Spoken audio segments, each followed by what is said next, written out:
You're not rich. You will go broke trying to build a perception for yourself so that other people think that you're doing a lot better than you actually are. You don't need a six-figure salary to become rich. You can change your financial life in 6 months. See, Vivian, too, rewired her brain on Wall Street. Then she built her reputation by calling BS on feel-good money rules and replaced them with data-backed finance systems she learned. I do believe you can think your way to rich in many ways if you know where to look. And today, we'll see if you agree with me by the end of this episode. What other frameworks do you have about saving, investing, or making money that everybody needs to know? I like to help people calculate their fuck you number. Close your eyes for a second and imagine your perfect year. How much would that 1 year cost you? And at that point, you could tell your boss, fuck you, and quit. Can I also say something that's probably a little controversial? Yes, please. So I think you and I have the same ideas on lattes. So you famously say a $5 latte will not make you broke. What are the habits that secretly keep people broke? I think it's the idea of just grossly living beyond your means and finding new and creative ways to do it. Let's give an example. Buy now, pay later. Okay? At first, buy now, pay later was actually an incredible service because it provided essentially a line of credit to those who couldn't necessarily get a credit card, who couldn't get a traditional loan.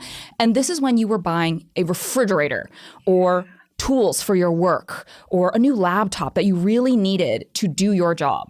But now you're buy now, pay latering a burrito or Coachella tickets. So you go, you have the thing, and then you still have to pay more installments.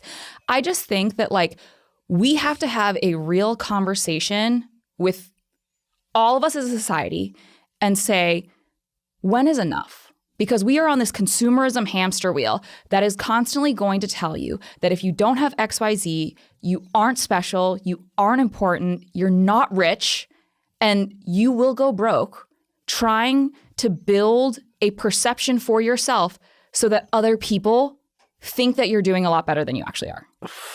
So I saw that the other day. I saw an ad on Instagram, I think I screenshotted it, that was a buy now, pay later for dresses and outfits.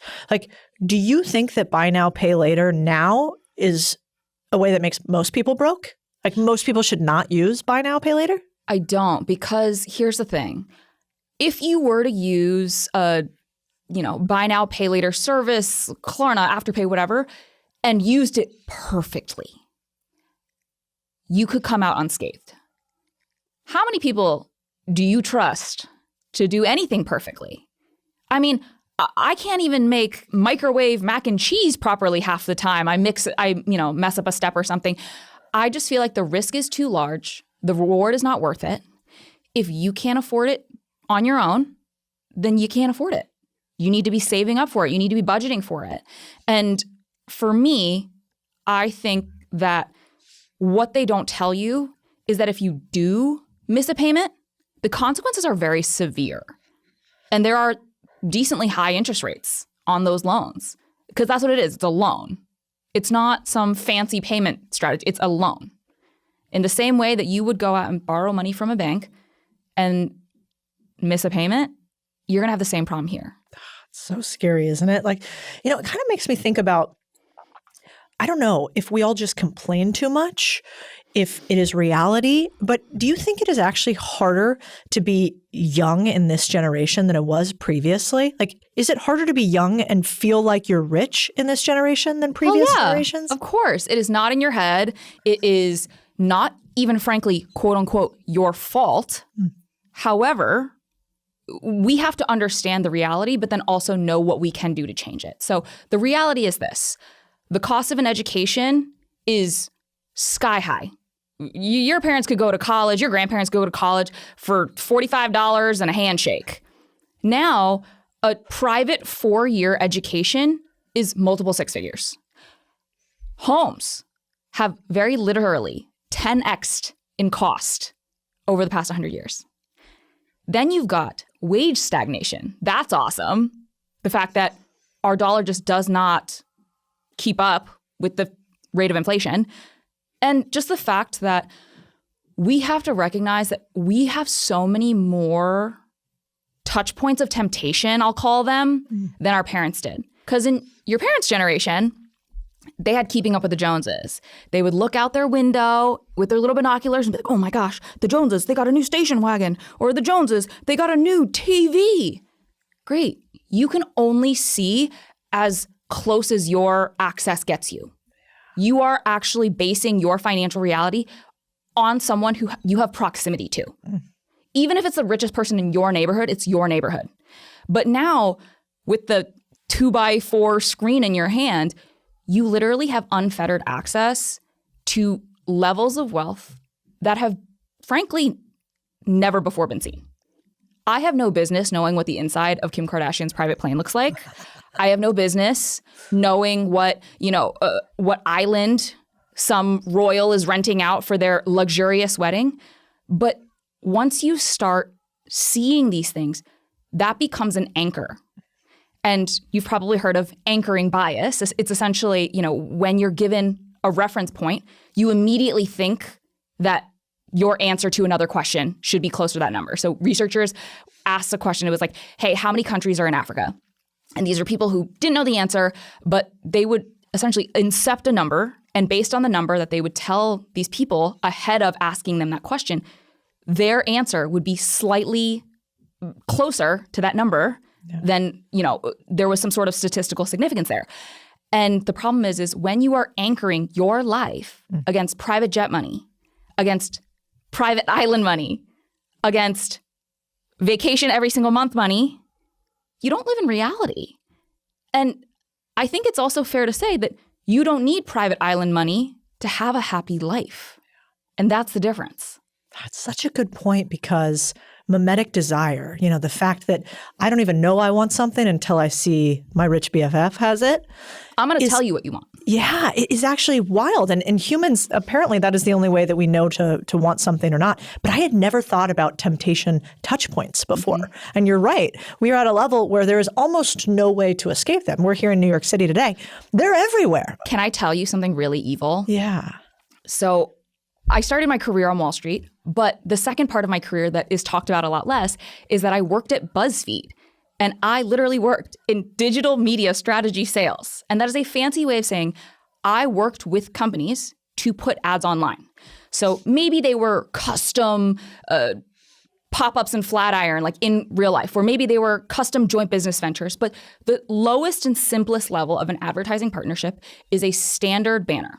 There are different sizes. You go to any sort of website, a news media site, you'll see a big old banner or a little banner at the top, depending on how their website's formulated. You'll see one on the right-hand side. You'll see one halfway through the article, whatever. And what they do is there are pixels. As you know, every single web page is made up of all of these little colored crystal pixels, so you can actually see stuff, read stuff. But if you go to, I'll just give an example, I don't know, a shoe website, and you're like, oh, I need this pair of heels, but I'm not going to buy them because it's out of budget. That website has put a very sticky pixel. Imagine it's like an Apple AirTag. They just popped it in your pocket. And then when you go and read an article on the Washington Post, or you go to a article on the Wall Street Journal, you're like, wow, these shoes, they're following me around the internet. It must be, a divine intervention. Like, I need to have these shoes. No, babes. I put that pixel on the internet to track you. Like, we are literally fighting against so many more forces than our parents had to. And it isn't our fault, but we do have to be smarter. And I think media literacy right now is such a big part of financial literacy, because if you don't think about why someone is incentivized to show you something, you won't know why they bothered to do it in the first place. God, that's good. I you know what? I know about pixels, but I never think about the fact that, in sales, they famously say you have to have 12 touch points in order to get somebody to sell something. And that used to be hard to get 12 touch points. Now, I go to Nordstrom's, I like shoes, and I'm on 17 websites plus Zuck knows me better than my man. Yeah. He's got my Christmas list. So that's actually, it's a really good point, because I think a lot of times everybody's like willpower, discipline. But if the odds are stacked against you, that's pretty hard. And did you know willpower is actually the only muscle that gets weaker the more you use it? You go to the gym, you do bicep curls, you do squats, I lift heavy. Every week, I can lift a little bit more.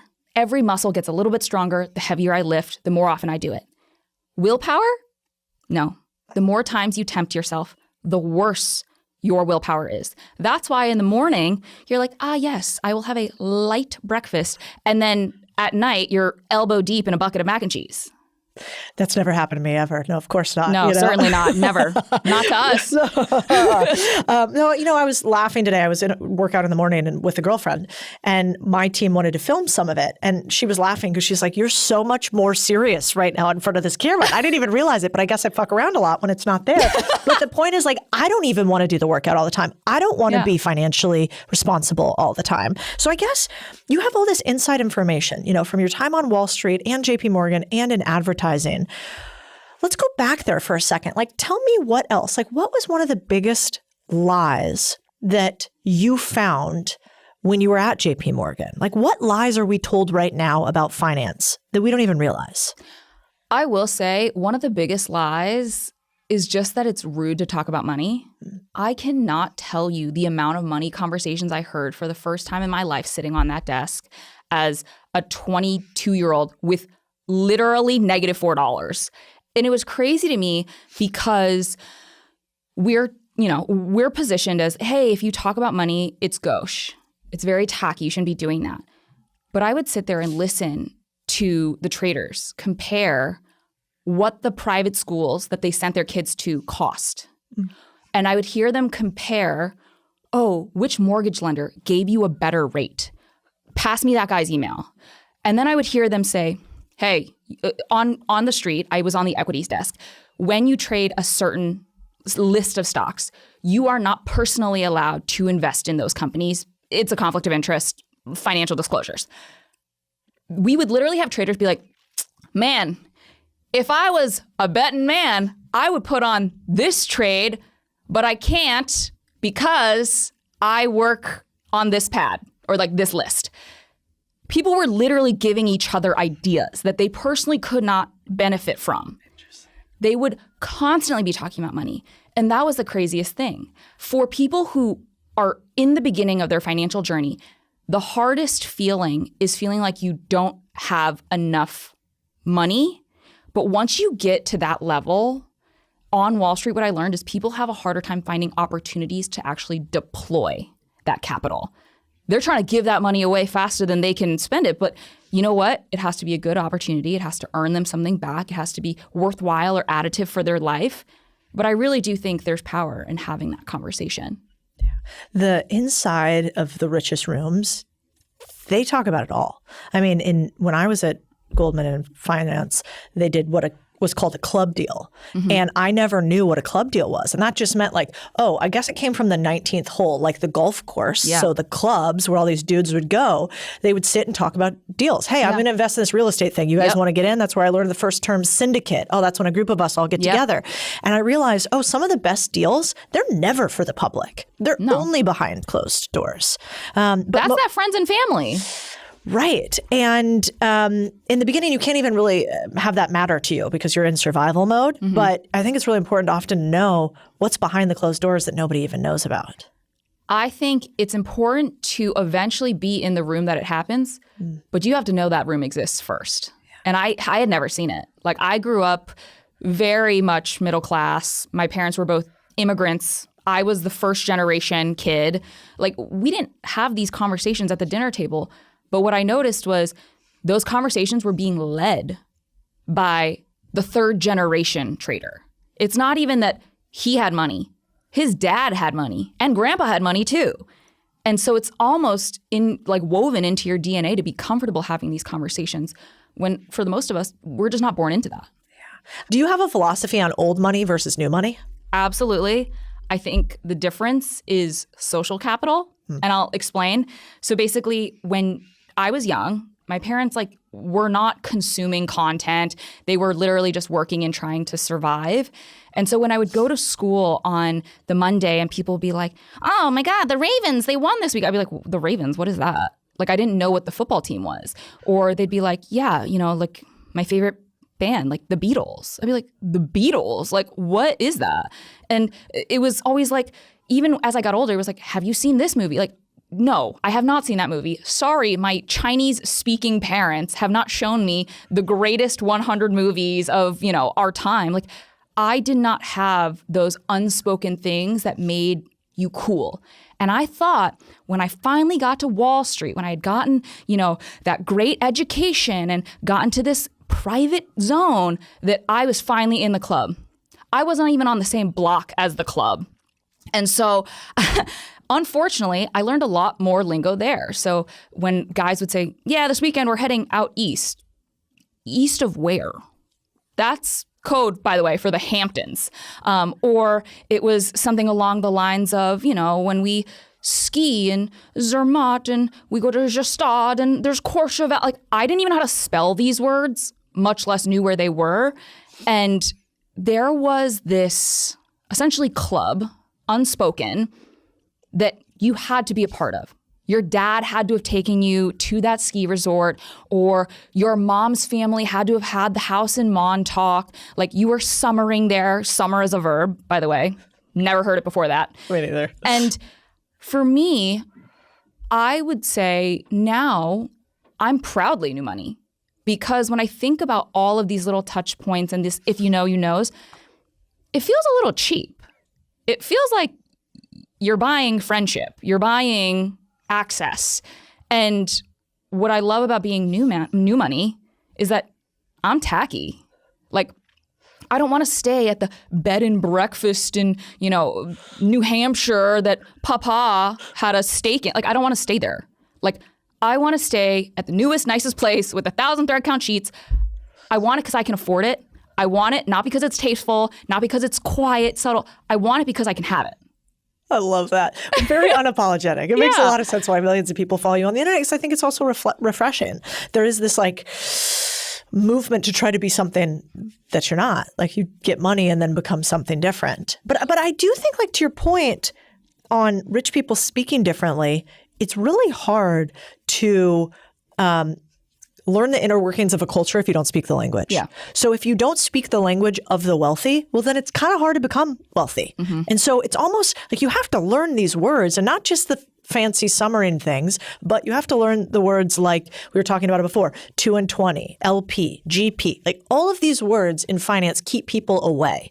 And part of your mission to me that's so important is you seem to constantly, when I see your videos come up, you're like, let me explain what's actually happening here. And I'm going to take it from, MBA at Harvard down to the rest of us who never knew about this. Mm-hmm. And so I guess I'd be curious. You had one video I really liked, but even about how do rich people keep money in the family? Yeah. Can we talk about that? Yeah. I mean, listen, rich people's idea of wealth is very us-based. And I'm talking truly wealthy people. It's like, this is an heirloom passed down from grandpa. This is how we're going to make sure that your kids' college is paid for. And learning that is part of the generational wealth. The generational wealth is not just money being passed down. It's me passing down knowledge that I have, that I maybe, if I was the generation to make the money, I had to break my back and learn things the hard way. I don't want that for you, because I want you to be better than me. I want you to be richer than me. And so I think the number one thing that rich people do that regular people don't is that they strategically, financially choreograph their life and how their money lives. So let me explain what that means. Basically, this financial choreography is how your money will move at certain points in your life. Maybe I have a desire to pass money down to my daughter, and I'm like, okay, I'm going to pass this down in a very specific way. You're going to get some money when you choose a school to attend. You're going to get some money when you decide to buy a home. You're going to only get any money if you make sure to sign a prenup. There are certain things that rich people are asking of their heirs so that their fortune is not spoiled, that regular people leave up to chance. And that's the problem. The people in your life, and frankly, you, are the liability. You are the person who has that lowered willpower. You are the person who might not make a smart decision one day just because you had a bad day or because you're tired. But when you choreograph, and I keep saying that, it's like a dance routine. When you choreograph your money in your life, you've taken all the thought out of it because you've waited for a sunny day when you were in the right state of mind to make smart decisions that you know will pay off in the long run. This is a secret nobody shares. I've done thousands of deals, but until now, I've never shared the most valuable 10% publicly because I want to buy these businesses myself.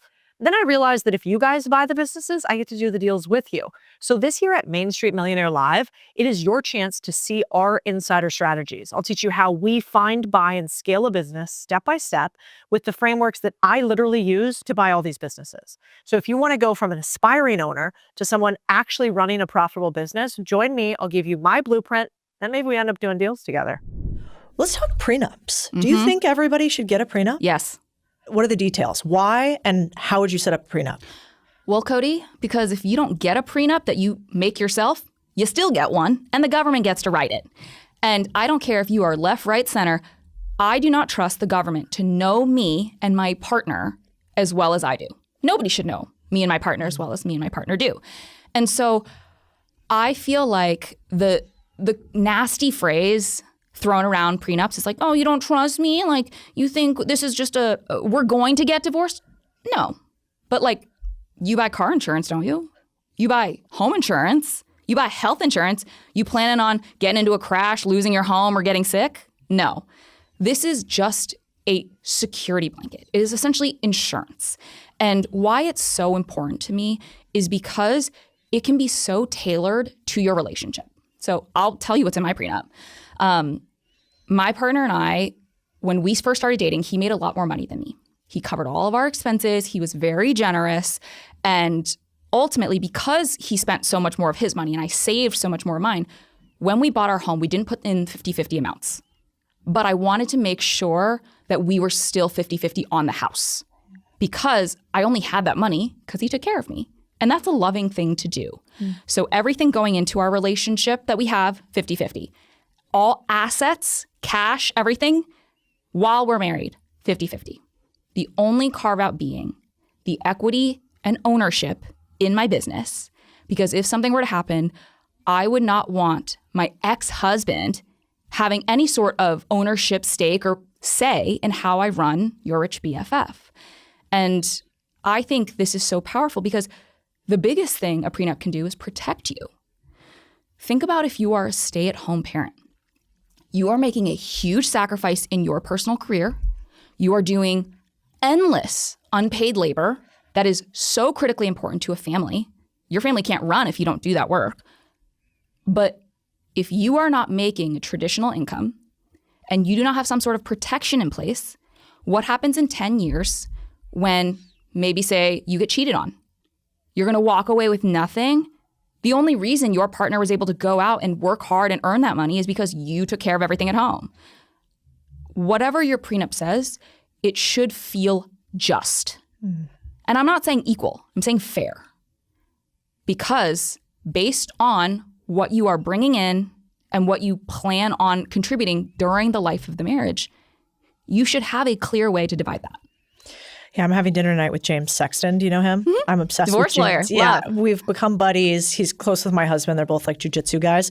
But he says the same thing. And it's, it's like once you've pierced the veil of finance, you realize the world of money. Once you pierce through the veil of divorce, same thing. I'm divorced previously and then happily remarried. But it was awful. I mean, it was awful. It was probably one of the hardest things I've ever been through. And I lost a ton of money and time and pain and sorrow and whatever because we didn't actually do that. We did not have a prenup. And so I think there's always an exit tax to freedom, but it's such good advice that, again, is not very PC to share. And I'd be curious, let's go non-PC again. You and your husband both work. Yeah. I think it's very controversial these days. What should a woman do? What should a man do? I'm sure you get called a power couple too. I never know what to do with that term. Yeah. I'm always like, I think we're just both working, which is sort of normal. But what do you think should be the traditional relationship between man and woman in this world of making money and taking control of the house? I think it's whatever works for you. And I hate to give a wishy-washy answer, but throughout the course of our relationship, things have changed. When we first started dating, I mentioned that he made a lot more money than me. And I had a lot more free time at the beginning because he was in investment banking. So he worked even longer hours than I did. That meant I picked up a little bit more slack at home. That's fine. But eventually we got to parity. That was probably like year 5 of our relationship. And then when I started Your Rich BFF and it blew up, and now that I'm the breadwinner, there have been moments where I am busier than him, and I am so grateful to come home and he's like, oh, by the way, I've washed all of your yoga pants, so like you don't have to keep wearing the same pair again. That's weird, Vivian. Like this is like day 5. Like you need to pick a new pair. And so I think things can change throughout the course of your life. But if your partner is not willing to have that conversation, if there's just some default expectation that you will always be doing XYZ forever into perpetuity, it seems like you may not be in the right relationship. Like there's going to be moments, and there have been moments recently, even now that I'm the breadwinner, where my husband is just swamped. And I know he's swamped. So I make sure when he comes home, dinner is ready, whether I ordered it or I made it. But like, I need to take care of him. And he needs to take care of me, and we need to take care of ourselves individually for the other person too. Yeah. Well, it's freeing because I think, these days there's all these gender norms but simultaneously now we're working too. And so, for me, I'm like with my husband, we both work together in the business. So it's both of our businesses now. But Lord help me, if I was the one that was always responsible for having to do the cooking and cleaning, of which I'm completely inept. I'm pretty clean, but cooking, absolutely not. That's him. He goes out, he buys the groceries, he loves cooking. He's a total mini chef, and it's amazing. Yeah. And he gives 0 fucks. He's like, he's so masculine. He's like, I'm not emasculated by this. I don't care. But I think for a lot of people, these gender norms, you kind of get caged in them. And I've seen them happen to my girlfriends who work. And it always hurts my heart a little bit. Can I also say something that's probably a little controversial? Yes, please. When you do something for free, a woman does it. When you get paid to do something, a man does it.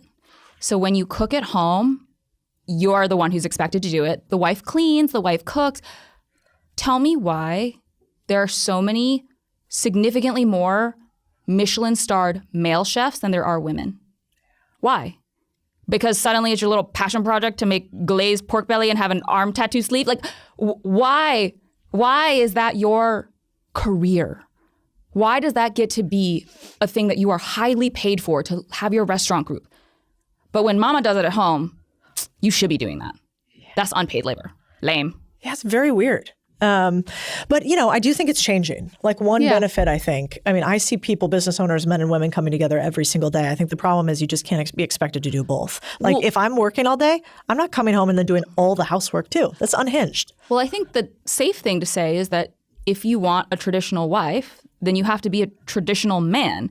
And you want to talk about a wife who cooks and cleans and has a hot meal on the table ready for, because back in the day, we could also all survive off of your one income, and we could still go on vacation twice a year. We had a white picket fence home, a golden retriever named Rover, and our 2 kids could still go to college, and you could pay for all that. If you can go to work and do all that for us, I'm happy. Happy to vacuum the house every day. I'm happy to cook dinner. I'm happy. But if you can't, and all of a sudden, I also got to work all day and come home, I also need a wife. Like, I too would like a wife who would do that for me. But you know what? If you are both making income, if you are both working, you gotta pick up slack together. And what we actually do in my house is we basically like only do the chores that we hate the least. So like my husband, his nightmare is going to a grocery store. I don't know if it's like overstimulating for him, but he's like, I forgot what we were supposed to get. I don't want to be here. My nightmare is doing laundry. And it doesn't bother him. He's like, Viv, it's so easy. You just like throw it in and then you go. The machine does it for you. And I'm like, yes, but this is like now a 4-hour task. I'd rather go do something that's more immediately laborious for a shorter period of time. And so we divvy up our chores based on what we hate least. Oh, it's so good. Yeah. It's actually really good because normally I might just bitch at my husband about the thing that I want him to do. Yeah. Like I'm a countertop freak. I hate a bunch of stuff out. We could never be married. Really?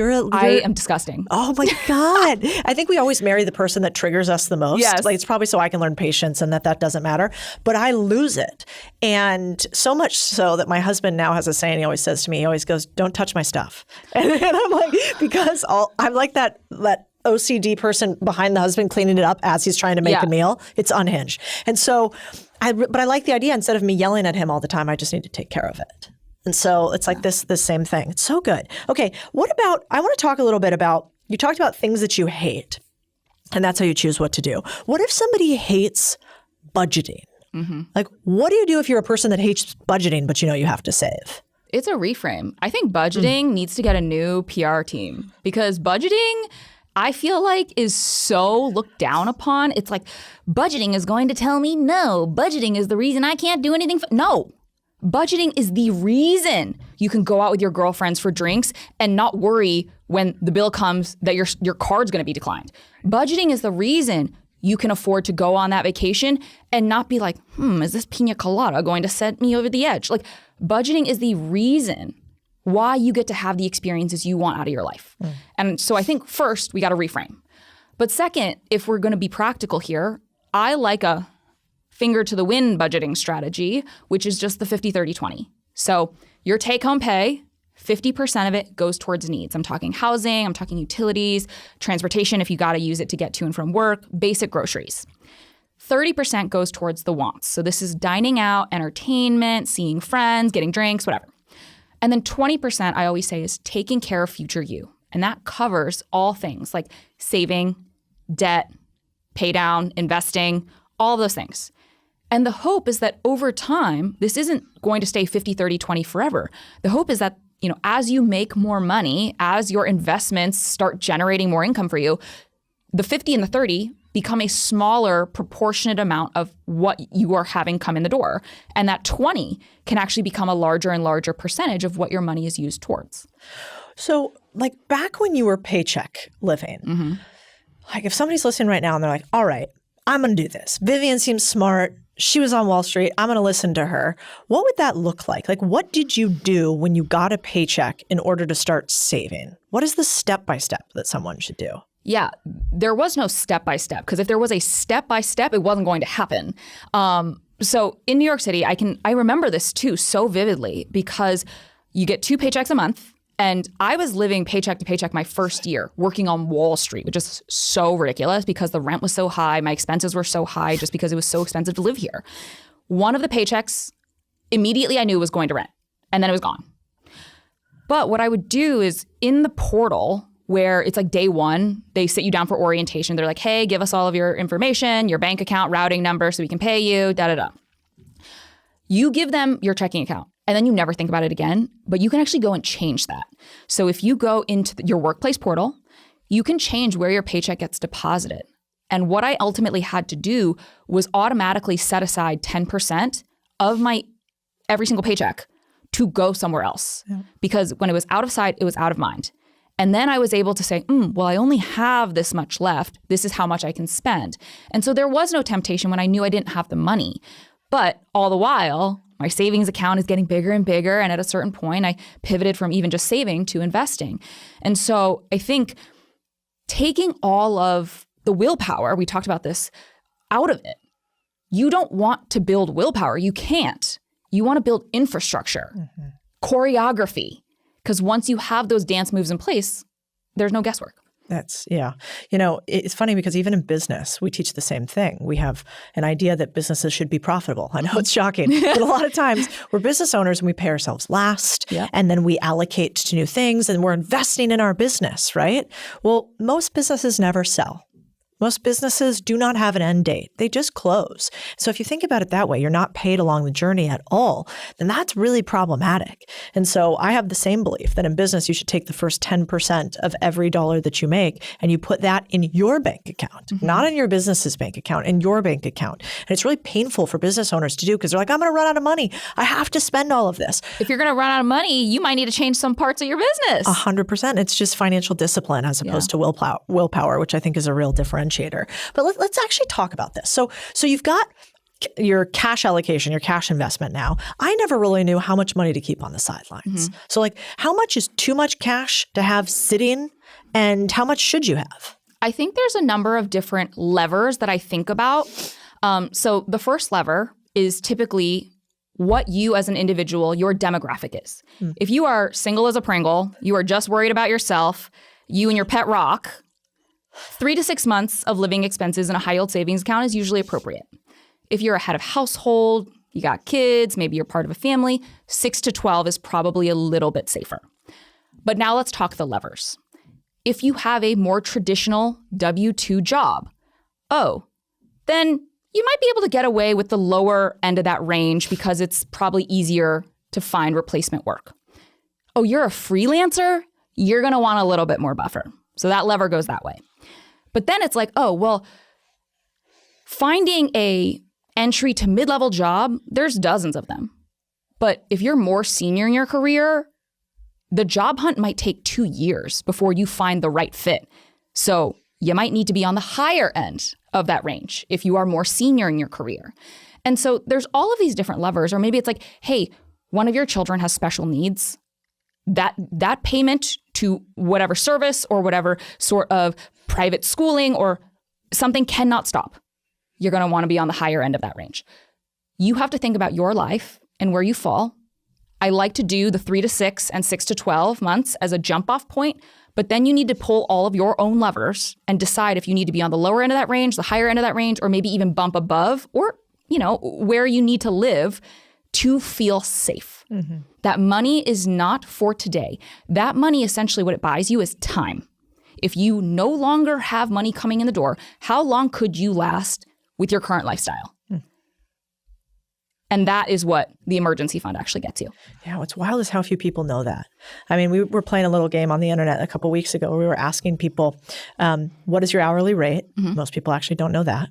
And then what is your monthly expenses? More people know that substantially, but they don't actually realize what is the gap between what you make, what your monthly expenses are, and what your eventual, hey, I need to have 6 or 12 months. Yeah. And so this monetary gap is what kills you. And it sort of feels like the more successful, specialized, or skilled you are, the bigger amount of savings you have to have. Mm-hmm. So it's a really useful reframe.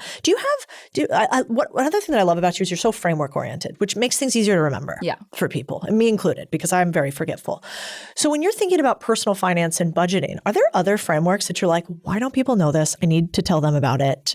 And obviously they need to follow you for that too. But what other frameworks do you have about saving, investing, or making money that everybody needs to know?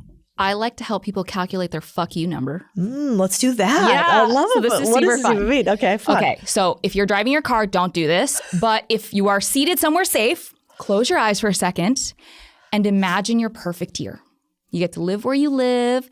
You get to travel wherever you want to travel. Maybe you're helping out, kids. Maybe you have a pet that you want to have. You can have a shopping budget, all of those things. Now ask yourself, realistically, and don't lie, how much would that 1 year cost you? Then we take that number. You can whip out your handy dandy iPhone calculator. You divide that number by 0.04. That is representative of 4%.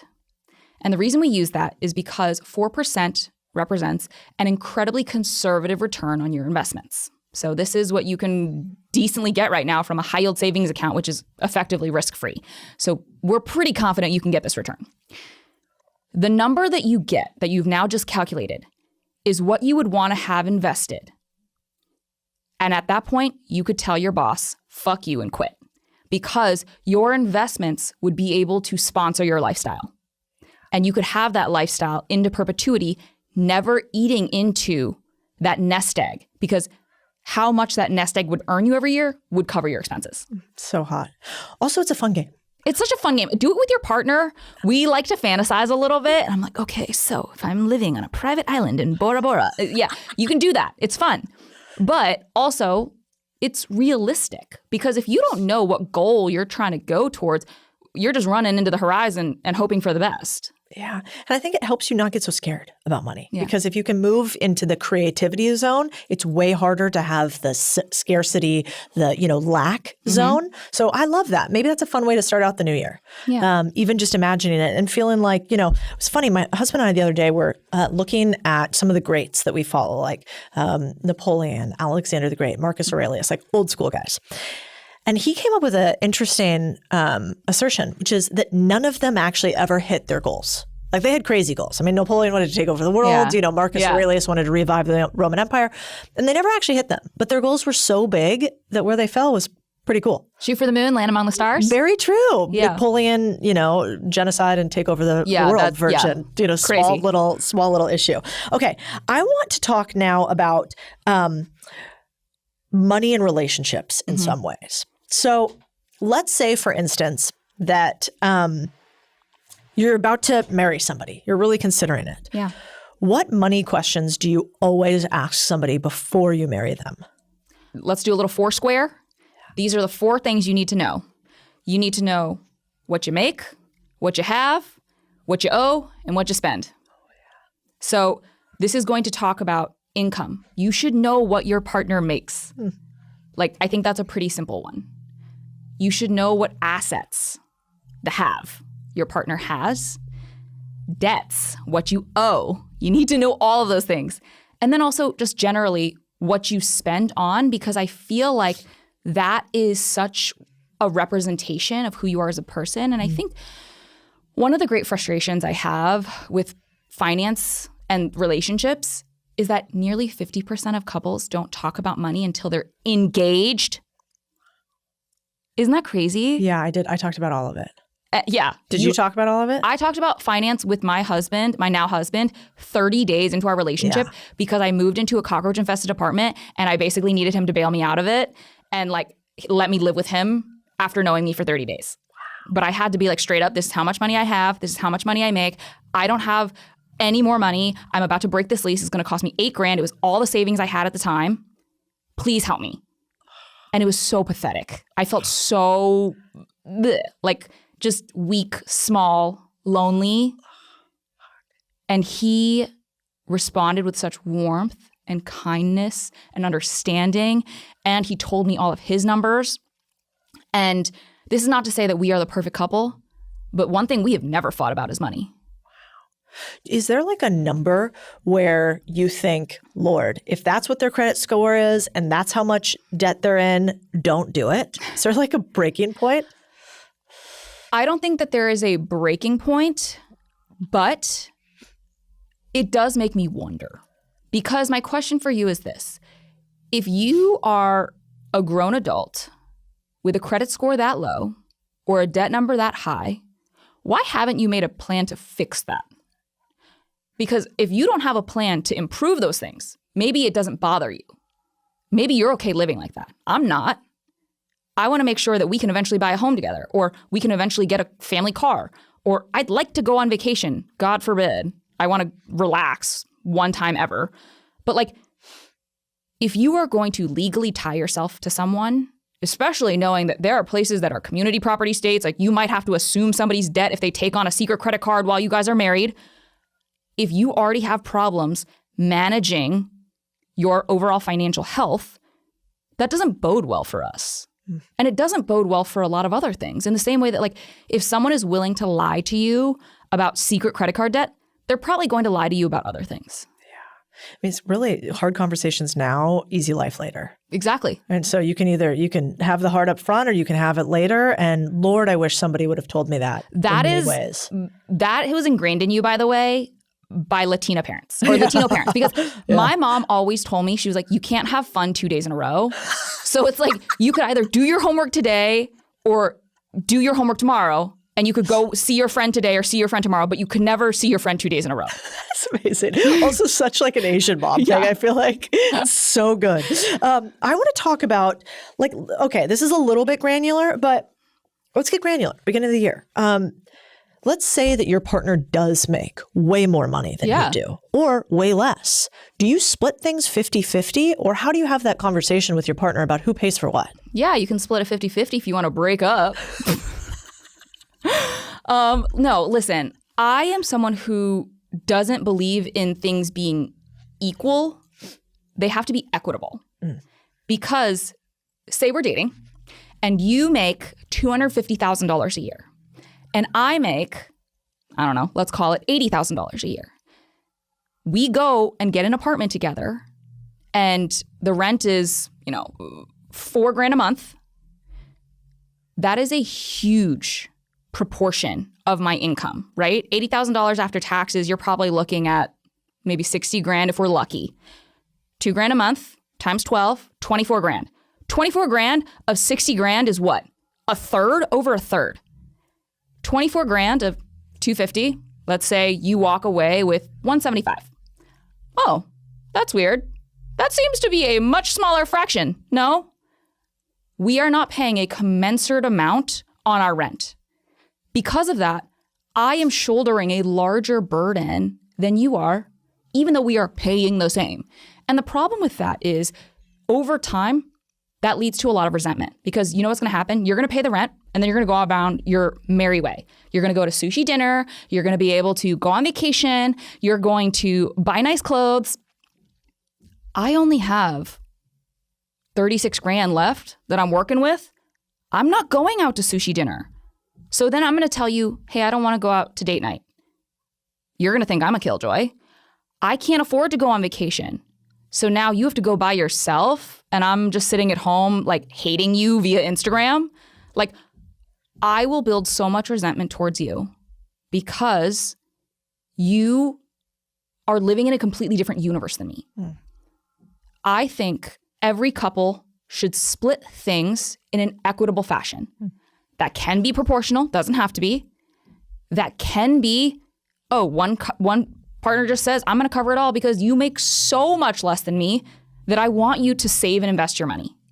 A great example of this, Tyler Cameron actually told me that he was paying a lot of expenses and bought his girlfriend a new car because she got into a really scary car accident.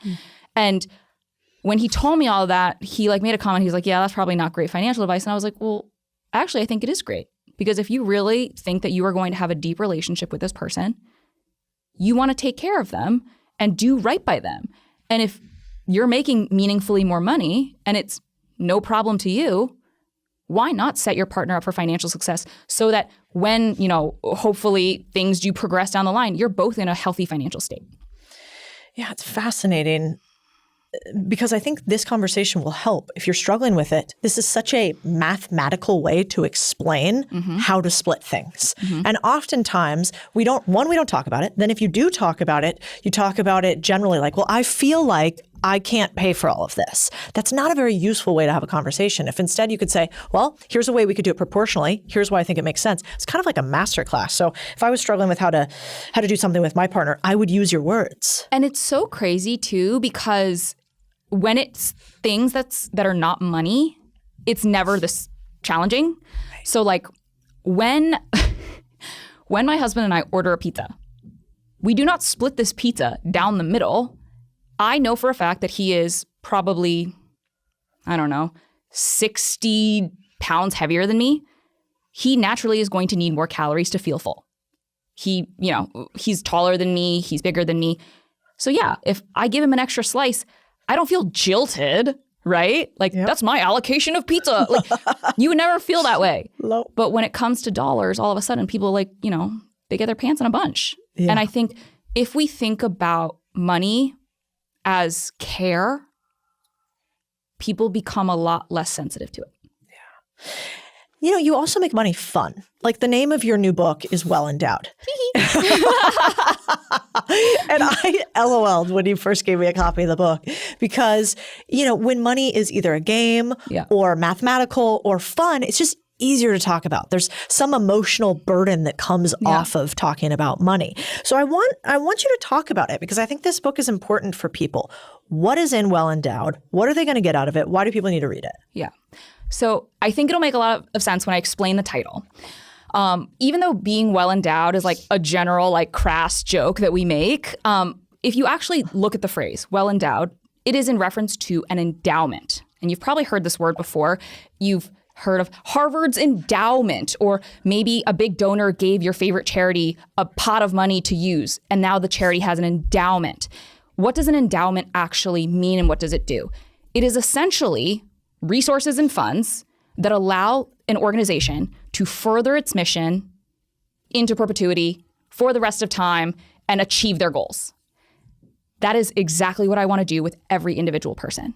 Because oftentimes I feel like our generation is spending money on shit that we don't actually want to impress people we don't actually like with money we don't have. And so you end up looking at yourself one day, you wake up one day and you're like, I hate my job. I don't have anything to show for all of those years of work. And my life really didn't pan out the way that I wanted it to. And so what this book teaches you to do is, 1, understand consumerism.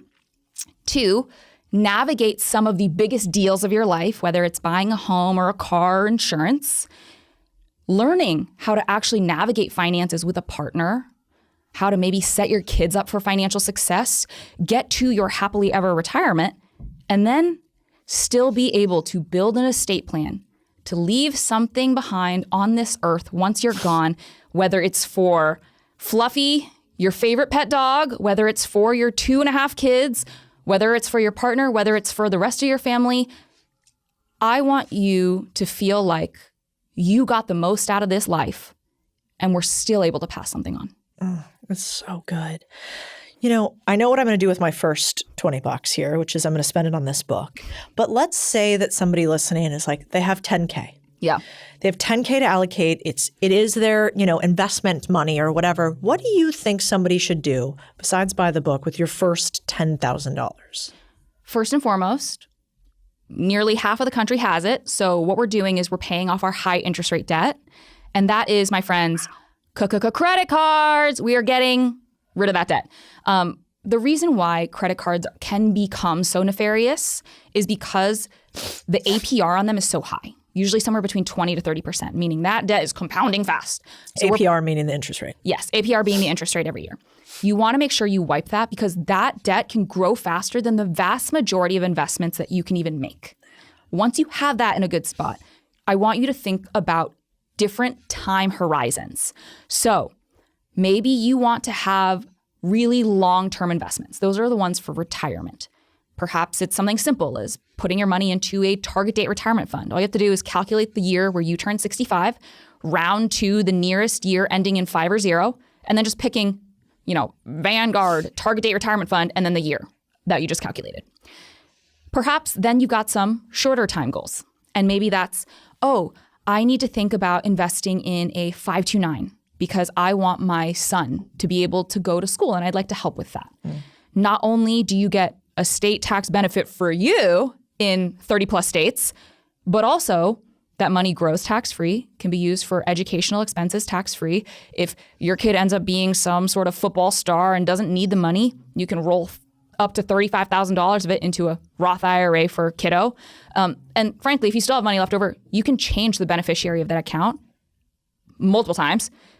You can become the beneficiary. Mama wants to take classes at the Culinary Institute. I'm going to go get my golf swing right at the Golf Academy. You do have to go somewhere that's accredited. It can't be like Uncle Tony's Golf Academy. It has to be like a legitimate place. But there's so many things that you can do, and it's a little bit of a near time horizon. And 3, I think look into creative ways to invest. We just had an incredible conversation about deal making, buying boring businesses, but also thinking about investing in your short term. So it's like, okay, well, I don't love my job. Like, what am I going to do to get a better one? Maybe it's I have to go get that sort of MBA if I'm in consulting and I need to move up that ladder because at a certain point, those 3 letters are going to make a difference in certain industries. Not all of them, but some of them. Maybe it's, man, I'd really like this specific skill set. Maybe I can find a place that can teach me how to do that, whether it's design, whether it's, understanding editing. It's all of these things. Invest in yourself for the short term because yes, I always say you can start with $5, you can start with $10. Investing is easy, yes. But the more money you have invested, the stronger it becomes. It's very literally a snowball rolling down a hill. And so at the beginning, it actually even makes more sense to invest in yourself so that you can have more money coming in the door. And when you have more dollars coming in the door, you have more money to put towards those longer term investments. Do you believe in passive income? Do you think that's real? I do, but I don't think it's as described on the internet. Like, objects in mirror are better than they appear. So, you hear people talk about like, you can just buy foreclosed home. Shut up. That is not passive. You are doing a lot of steps. You're doing a lot of work. You're probably going to have to do some sort of fixing on the house. That's not passive. You got to do stuff. Then there's you can just be an Amazon dropshipper. Do you know how much crap inventory is going to be at your house that you're going to be like sending out, like whatever. Like they're like, oh, you can just drop it, ship it straight from the factory. And then you're like, you got to pay the factory. And then there's like so many 1,000 things that are wrong. And it's also like, oh, well, you can be an affiliate marketer. So do you understand that affiliate marketing only works if you already have a large audience? Volume. And so there's so many things that are positioned as passive income that I think are crummy ideas, not because they don't work, but because they're not passive. They are active income. You have a job, you're doing work. The only, I think, truly passive income strategy, the only, is ownership. You have to own something, whether that be a business that is making you money, whether that be investments in the stock market, whether that be a bond that is paying you interest for having borrowed your money. You have to own something. It's so true. I got ridiculed on the internet once because I said, well, recently I've said there's no such thing as passive income, except it is actually a tax code. Like there is such a thing as passive income. But what I meant when I said it originally was exactly that passive income doesn't exist in that I put in no money, I put in no time, I have no skills, and I just make money because of this brilliant strategy that somebody came up with. No, but I do own a bunch of businesses that I don't work in at all. And so do I get income checks that I don't work for? Sure. But it takes a lot of upfront work to get that passive income. Although in the stock market, you put the money in and passive income can happen. That is a literal tax bracket. So I totally agree with you.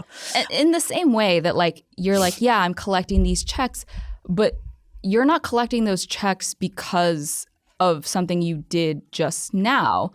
You had to put a lot of work in over the years. And it's the same way that it's like, when you hire someone who can do it in 10 minutes, you're not paying for the 10 minutes, you're paying for the years of experience that allowed them to do it in 10 minutes. That's so true. It's that like Pablo Picasso story. Okay, what I want to end on is, so all of these are incredible tactics. I always wonder, like, why do you think we have such emotional ties to money? Like you have people, I've seen it on the streets when I've hung out with you and we're walking here, somebody will walk up like, my rich BFF, give you a big hug, you're my favorite. And I think you probably also have a lot of the opposite, which is like, this will never work for me. I'll never be rich. I have no money. Like, what has been your experience? Why do we feel like money is so emotionally burdensome to us, or like some of us might never be able to get it? Because in our society, money is a marker of success. And the way people treat me, I feel like oftentimes is a mirror of how they feel about their own abilities. And so when people are like, thank you so much for teaching me this thing, it's not that they're necessarily just like happy that I exist. They are happy that they have derived value and now see a light. That they're like, I'm going to follow this light. I'm going to make more money. I'm going to become more successful. And they see me as like almost like inspiration, I think, in that like, if I do these things, I too can make this kind of money. And I genuinely believe that if you are implementing the tips that I'm giving out in Well Endowed on social media, I will take you from a place where you previously were to somewhere better. Am I guaranteeing you the sun, the moon, and the stars? Not for everyone, but I promise you, you're going to end it better than you started. On the flip side, when people are like, this will never work, they're super defeatist, they're just like, woe is me. I think that is a projection of them feeling like they aren't deserving or that they've never seen an accurate representation of someone that looks like them succeed. If I'm honest, I think I probably had that mentality for a very long time. Prior to probably meeting my mentor at my first job at JP Morgan, she was the first rich Asian woman I had ever met. And I mean rich. Like new Chanel bag every day, click-clacked in on the marble floors with the Gucci stilettos. I thought that was wealth. And I've learned over time that she is incredibly wealthy for a lot of other things other than her fashion collection.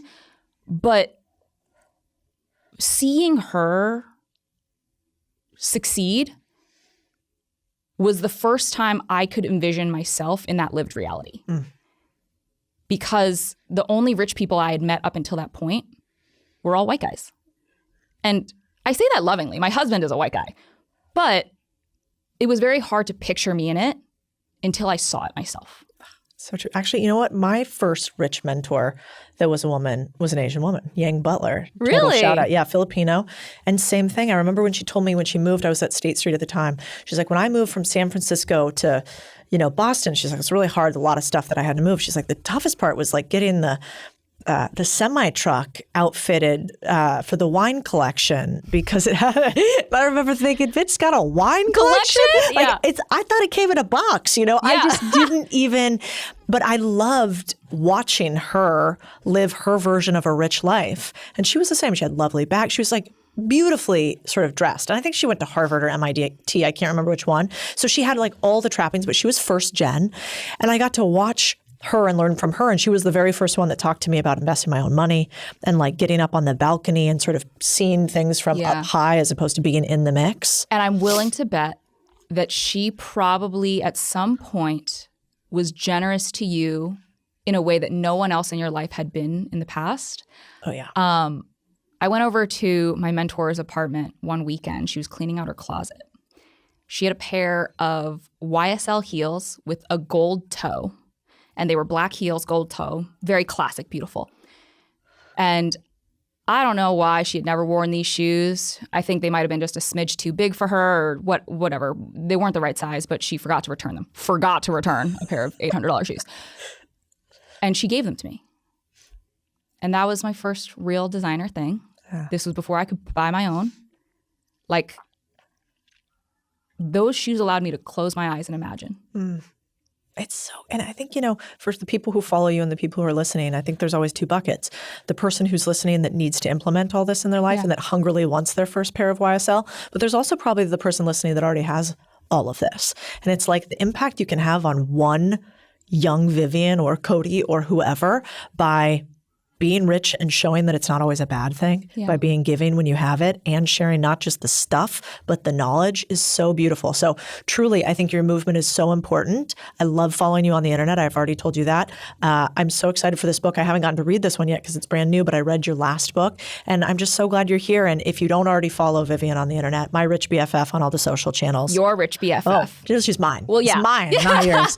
And then Net Worth and Chill podcast, which I was just on, really, really liked. You also have an incredible episode on there on private equity, which was near and dear to my heart. Yeah. So thank you for being here, Vivian. This is amazing. Of course. Thank you so much for having me. Yay.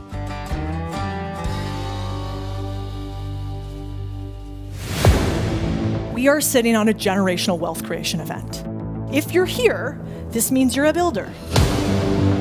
As we're going through these next 3 days, I want you to know that the American dream starts with you guys by our little Main Street revolution. And then I just want to give you guys permission to take a leap of faith. If I knew then what I know now, I would probably do bigger deals. It's given us an extra layer of security that we never would have had. I am so excited to introduce you to some ordinary people doing extraordinary things. We have to really take the time to make a meaningful connection. It's the fact that there is a lack of connection and the person just wants to be seen, heard, and understood. Thanks for taking the question. Are there extra things that need to be done when trying to pay off bad debt? Great question. I buy businesses so simple, even your grandmother understands them. That's the game. It's you and me versus the problem. We're going to try to solve this together. I know how to build trust in a very advanced way. How does buying a business fit into the vision for your life? Today, my goal is to teach you some fundamental skills that you can use to accelerate your business. If you make a promise in the mirror, know that your word is freaking iron to you. These people on Wall Street, they want to keep the normal people out of the game. Main Street millionaires are all around this world, and it starts with each and every one of you. What are you waiting for? Your path to ownership starts now. Get your ticket to join us on Main Street. Join us today. Why are we so fat these days in America? What happened to us? Well, you see the corporations and the government, they're not enough. Lizard people, Illuminati, 5-dimensional aliens. You see how they come from a totally, see? Makes sense. Obesity. Yeah. That's it. That's it. That's what we're taught. It's tough. It's complicated. The 5D stuff really throws a whole loop. On a serious note, it's actually, we are learning nowadays that the increasing amount of obesity around the world now is probably down to just like mostly one thing, which is curious. And when I tell you this one thing, you might have a similar reaction to many other people that hear it, where they're like, no. Yeah. So here it is. Over time, specifically after roughly the 1950s and moving up in an exponentially increasing curve, what you could call the price palatability of food has skyrocketed. You can also use accessibility palatability, convenience palatability. What does that mean? A bunch of science terms. I don't know. And that's all I had memorized. I'm really nervous and I have no idea where I am. So basically, for how much it costs, for how easy it is to access, for how little time you need to spend working to get it in both at work for your job, they give you money, you go buy food, and for like, I have to make food or get food now, how long is it going to take me to get the food I want? Is it going to be like I have to slave over a hot stove for 2 hours? Or is it going to be like I just drive over to the, what do you guys have here in Austin as a grocery store? Oh, Buc-ee's is the Buc-ee's. There, Buc-ee's. the gas station. Oh, well, I'm not going to the gas station to get your dinner. My God. I knew it was a low-class podcast. I'll have my butler see me out. But, so yeah, perfect example. Buc-ee's is the quintessential example. I drive over to Buc-ee's. It's 2 minutes away. And for what functionally for the average income in the United States amounts to almost no money, you can buy an inordinate amount of high-calorie food that is the most convenient and the most tasty by a long shot that has ever been. So we are swimming in an environment where incredibly convenient, incredibly cheap, incredibly easy to access, super wide variety, insanely, amazingly tasting food is almost ubiquitously available to all of us, or almost everyone. And people really, I know this is going to sound crazy, people really love to eat super tasty food, and most people care about the calorie density of that food and long-term what it's doing to their bodies only to some nominal amount. Like if someone's like, hey, like, what do you think about the Ukraine-Russia situation? You'd be like, that's terrible. War's terrible. They're like, what are you doing about it specifically? You're like, I don't. My taxes go to NATO, and NATO makes sure that Russia doesn't do anything else bad. Maybe something like that. So when you catch people at a Thai restaurant or catch people Grubhubbing Thai food on their phone after a long day of work, you're not going to be like, hey, like, what, really, peanut sauce? And they're like, it's delicious. And you're like, but it goes straight to here. And they're like, yeah, no, for sure, but I'll do fitness or something. And it turns out that the amount of calories you can pack on that through tasty, super tasty food is like, wada. But the amount of exercise and physical activity and resistance training, everything you'd have to do to quote unquote burn that off, I mean, gee whiz, it's really hard to do. If you think about, like, you go to McDonald's, get a regular meal, combo meal or whatever, it's like over 1,000 calories, 1,000 to 1,500 calories, sort of minimum. The amount of exercise extra per day or physical activity takes to burn 1,250 calories. I mean, we're talking about running, like jogging, for real, with your 80s headband and your tunes, a Walkman perhaps to make it dated. Hours, like 5 hours of running. Nobody doing that. And so basically, human beings have a set of wants, and you know this from the business world. The supply and demand is such a beautiful concept because it distills down to so much about what we do. Humans demand in the sense of have money, am able and willing to pay for very super tasty food, and super tasty food, you just kind of want to eat it all the time. And everyone really has that pull to some extent. And so what we can tell is the biggest factor of who's getting super obese and who's not is probably just people's largely genetically determined baseline hunger signaling and food pleasure response. Do you ever have friends that are like, they'll eat, like you'll go to sushi with them and they're like, oh my God, I'm starving. And you're like, okay, sushi. If you get sushi, they have like a roll and a half and they're like, oh, that's it. And you're like, what? I got to be here all day. They would have to get the police to kick me out. Like, I can drink the oil, the whole thing. Some of us just like food a lot more than others. And that is the primary cause. Now, back in the 1920s, let's say you liked food a lot. What was you going to do about it? Nothing. You're going to go to the nickel and dime store, get a can of beans. You don't just keep eating beans. So there's that concept of palatability. Here's the thing. So if you can't tell by me starting a podcast, I love talking to friends about how they made their millions, helping business owners and normal humans solve their problems. Fulfilling. And I love sharing these on the internet because then you and we learn together. And hopefully it helps you. But when I can't meet in person, there's one tool I use, Riverside. So Riverside ensures I can talk to someone anywhere in the world and record it in 4K resolution. So the video quality matches the quality of the people. Riverside records separate audio and video tracks so we can easily cut out those awkward interruptions that I know are not my favorite part of interviews. But if you're not into the detailed editing, Riverside's still got you covered. They have in-platform editing software that gets this, edits based off a 99% accurate AI transcription. And if that's not simple enough, they take AI one step further with their show notes that summarizes your content into an SEO optimized description and chapters, all automatic. So you can use Riverside for podcast interviews, panel discussions, presentations, webinars, and more. And best of all, it's simple because I don't have time for complex. I love technology, and I got you guys a deal. Try Riverside for yourself with the link in description and use the code Cody for an exclusive discount. Food corporations, anyone who sells you food, it can be the local hipster mom and pop diner, retro place in Austin, all the way up to PepsiCo. They know that if they make their foods tastier, and they know that if they make their foods tastier in such a way that you just want to keep eating more, that's what you want. That's what seems to make you happy. They're just going to do that. So back before a lot of processed foods were made, and not even processed, just really well-prepared foods, convenience foods. Nowadays, you go to Costco or Sam's Club, and there's that rotisserie chicken. It's already done. It's amazing. It's $5. I didn't even understand the price economics of that. How do they afford that? It must be cross-subsidized or something. Right. Yeah. But that is not even processed food. I mean, it's technically whole food, but it's so delicious and it's so convenient.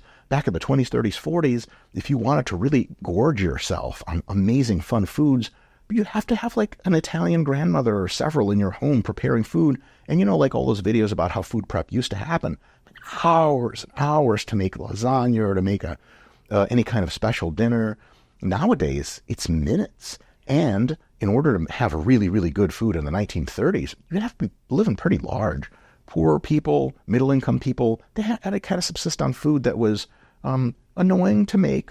But if you wanted it convenient, it was just not going to taste really good. Imagine taking a completely unflavored cut of not-so-great steak and some just buckwheat that you boiled and put that together and eat up.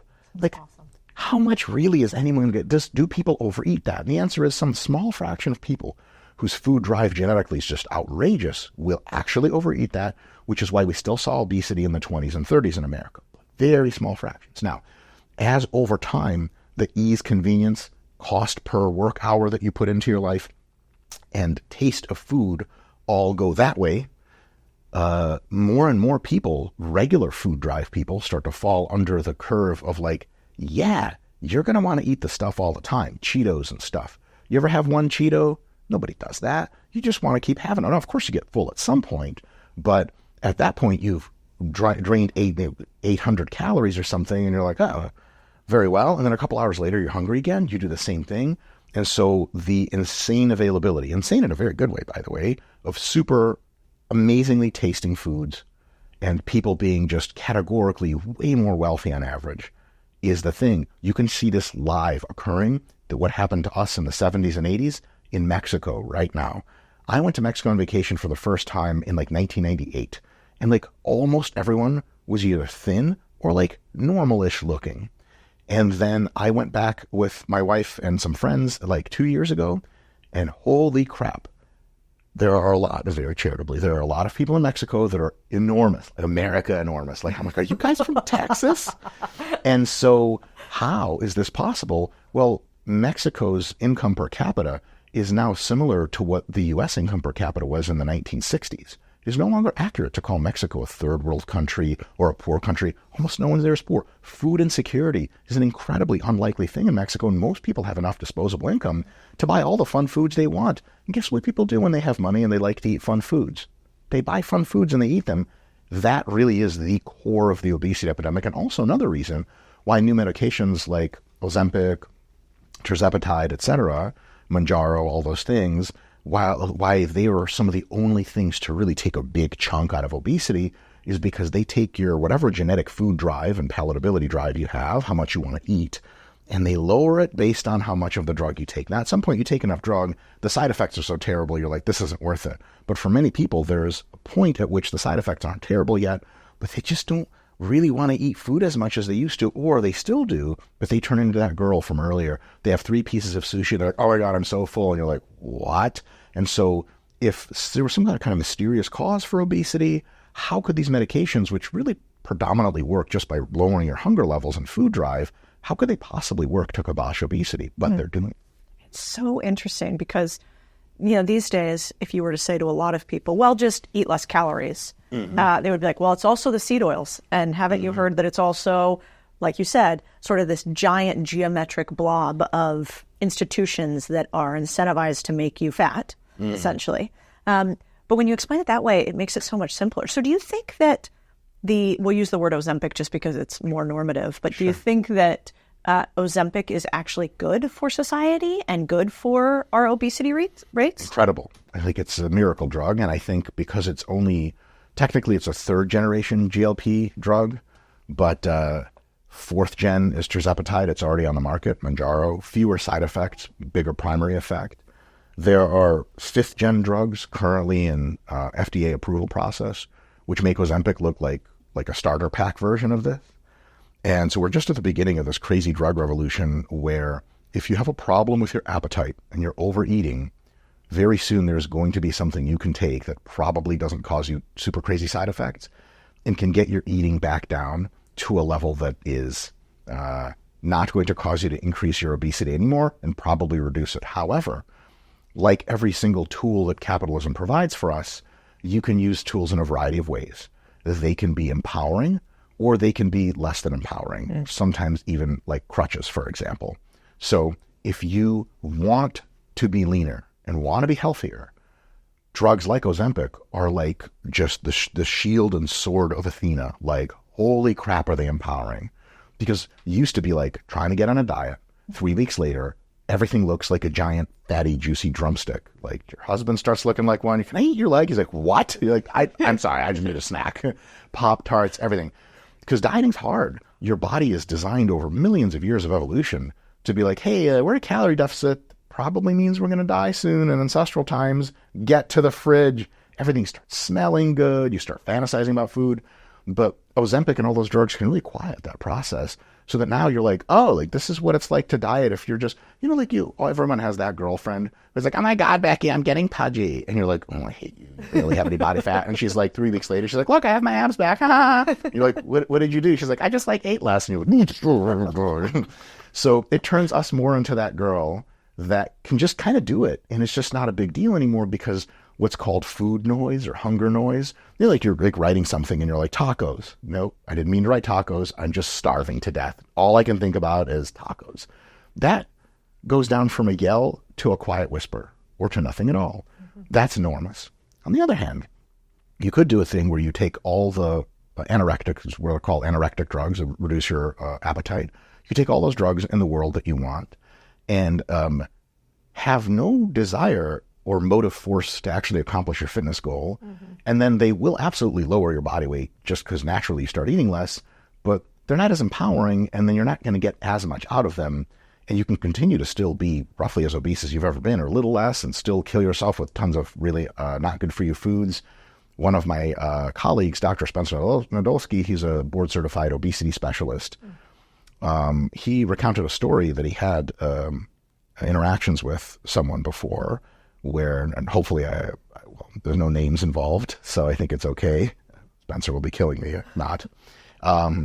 He was working with this person who was like, he had her on like multiple anorectic medications, obesity drugs, like many, not one. And so like his assessment was that like she couldn't possibly experience food drive with this cocktail. And her body weight wasn't going down. And he was consulting her, trying to figure out what's going on, blah, blah, blah. And he's like, tell me what you've been eating. And she's like, well, like, I had a candy bar earlier. And he's like, oh, I see. Were you hungry? Because like, when you're hungry, Truly. It's a little curt for us to judge you for just reaching for something. Like, we're human, for the love of God. We've all faltered before. And so he was looking for that, like, oh, Jesus, so were you hungry? And she goes, no. And he's like, why did you eat the candy bar? And she's like, I felt like eating a candy bar.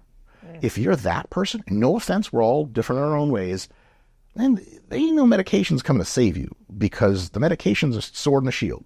If there's a hyena over there and you got Zeus's or Athena's shield and sword, you could just go like that and the hyena dies, but you just drop them and go, wee, it's going to cuddle with you, and hyenas aren't good at cuddling. So that medications now being our new best friend, empowering us to do things, is amazing, but we can use them to empower ourselves, or we can just use them and sort of continue to eat the same diet of Cheetos and Pepsi Cola. No offense, Pepsi, who I think also might manufacture Cheetos, if I'm not mistaken. I think you're right. Then, like, if you don't want to take the little babyest nth step to help yourself, it's going to be tough. But for those people who have been struggling with just genetically high proclivity to eat and want to do the thing, it's just really hard for them to do the thing, these medications are unbelievable. They're also, on a net balance, healthier for you probably to take than not to take. They have incredible glucose clearing, anti-diabetic benefits. They have really cool cognitive benefits. We're learning they actually lower your addictive drive to almost everything. People like quitting smoking, they're quitting drinking on these drugs. They stop biting their nails and stuff. It's really trippy. And so, because there's that, on a personal level, when you're really, really hungry, like after a bodybuilding show or something, you have these like wide eyes for stuff. You just want things to go inside you. Like, you can't even barely taste food anymore. You just like, there's this gaping hole you have to fill. If that drug quiets the crap out of that, all of a sudden making healthy choices and actually sticking to them is this thing that you just have to be an organized, conscientious person to be able to do, instead of being a person who's fighting like an unbelievably powerful temptation, which is tough. Oh, wasn't that so good that Mike just said? I want to pop here really quickly and tell you one thing. We saw that about 60% of our audience is not following the podcast, is not subscribed as you're listening to somebody as brilliant as Mike. I want to make sure you guys get to the next one. So do me a favor right now, stop wherever you are and subscribe to this podcast so that you can be part of our cool crew. We got a ton of exciting stuff coming up this week, and that helps us get bigger guests for all of you. I was reading a little bit about that there are some early indicators that, and you as an exercise scientist, and given this is your field and I'm just playing around in it part-time. Don't ever question my expertise. Do you worry at all about if we inhibit the reward sensors, let's say, inside of our body to say, no, I don't want food, I don't want maybe even sex, I don't know if there's anything that shows that happens, I won't have alcohol. Like, could it mess with our reward sensors overall? Will it have any like suicidal issues? Do you worry about it in the same way? I just sort of, commonsensically, I look at it like SSRIs or something, where like we're like, they should make us happier, but because they dole these different things, or then there's actually these third and fourth order side effects that like we want to keep our eye out. Yeah. Does any part of that actually make sense medicinally? Yeah. And what is that just like everything else? It's like good things in measure? It's a very good point. A couple of things. One is we are consistently engineering and re-engineering drugs to have better main effects and fewer side effects. To the point of SSRIs, there's a new medication that just got approved in early 2024, late 2023. Gepirone is not the trade name. Gepirone is the generic name. The trade name is Exua. EXXUA. I don't know who the hell comes up with these drug names, but beautiful. It has very similar, probably slightly elevated antidepressive functions compared to traditional antidepressants.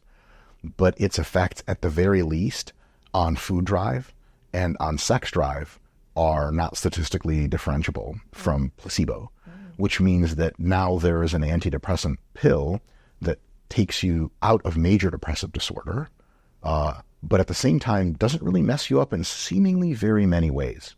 That's not a Gen 1 drug. That's like Gen 9 or something. So as drugs evolve, they're seeking to reduce the side effects, some of which you describe, and increase the main effect to the point where if you, let's say, have like a blood pressure drug that you take, someone can legitimately ask you, if you take a modern blood pressure medication, they're like, so what are the side effects? You're like, I don't think there are many or any. You look at the medical literature, like a few austere side effects for some people, usually nothing. You can't even tell you're on them. And so like, man, that is a well-engineered drug. So we're heading in that direction. However, We're not there yet perfectly for most drugs. And so for Ozempic and all those other drugs, there are downsides for sure. For some, and it really comes down to this. On a broad strokes level, they work just super well for almost everyone. But almost everyone, let's say, is 85%. In the United States population of roughly 300 million, with this tens of millions of people who are going to have a bad time on Ozempic and all the other drugs like it. And so, yeah, we're doing great. But all those concerns you bring up, some people, that kind of saps their joie de vivre or whatever. Right. And seemingly it doesn't do a ton of that, but on the margins it can, especially at very high doses, especially as it mixes with your own internal pharmacology. It can definitely do that. There are some risks of various types of other things that can occur. Obviously, the biggest problem with these drugs is that if you crank the dosage really high to get the main effect, the side effects come up with it, and those can be really well managed if you eat really well. Lower fat diet, decent amount of protein, plenty of veggies, not overeating, not eating a ton of super tasty foods. And it can empower you to do that diet and be like, this is great. But if you take a bunch of Ozempic and then you get into some pizza, you know that thing where like your body doesn't really tell you it's full until like 20 minutes into eating or something. There's a little validity to that. I mean, just on habit, some people can pipe down like 9 slices of pizza before the bell rings. Oh, I got 9. The thing is, your stomach is digesting at such a slow rate when you're on Ozempic that you get so much pizza in the stomach at once. It kind of makes an executive decision and it goes, this is a non-starter. I can't have rotting pizza. And then you'll get gastroparesis, which is like the cessation of digestion altogether. Sometimes it goes up one way, sometimes it goes the other way, sometimes it stays in there and causes you massive pain everywhere, and you go to the hospital, they pump your stomach.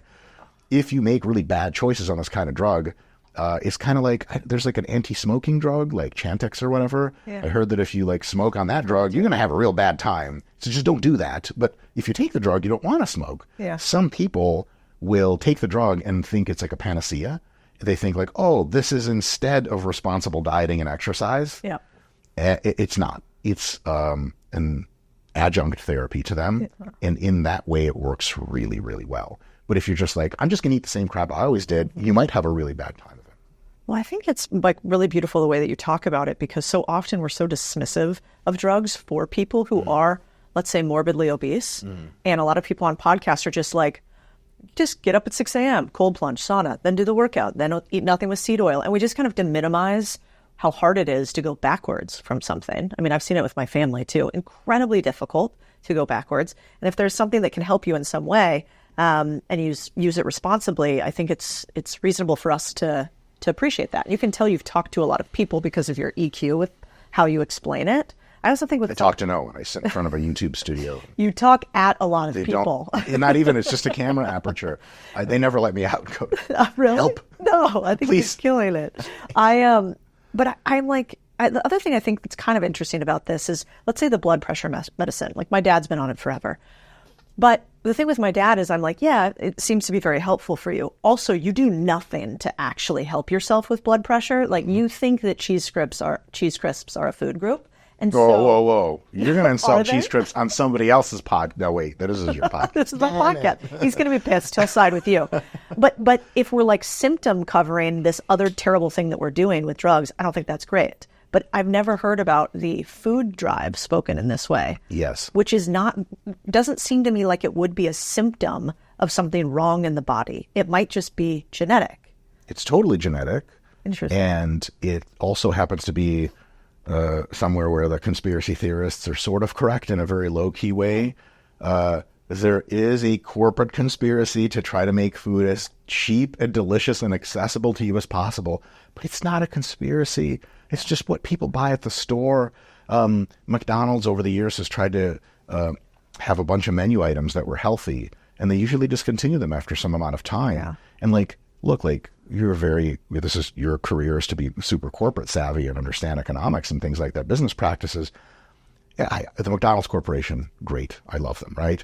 But to believe that the people in charge of McDonald's are any much more than using their pure Machiavellian drive to determine ROI is insane. course. It's a publicly traded company. If you don't do ROI as the internal calc there, you're just not going to sit on the board for much longer. Incentive alignment, that's it. That's it. We're And all so- Pavlov's dogs. Pavlov's dogs. And so if you get a menu item that's super healthy, and it doesn't taste that great, even, hey, it tastes great, but super healthy, a little fibrous, a little salad feel. There's nothing really beats like one of the McDonald's cheeseburgers just sliding down your throat. You're like, I don't even have to chew this thing. I can inhale it. You give them another product.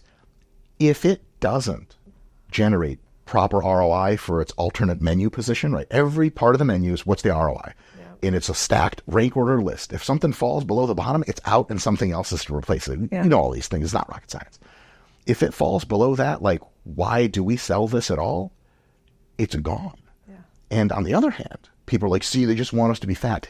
Corporations do not want you to be fat. Not in the least. They want to be It turns out they want to be rich.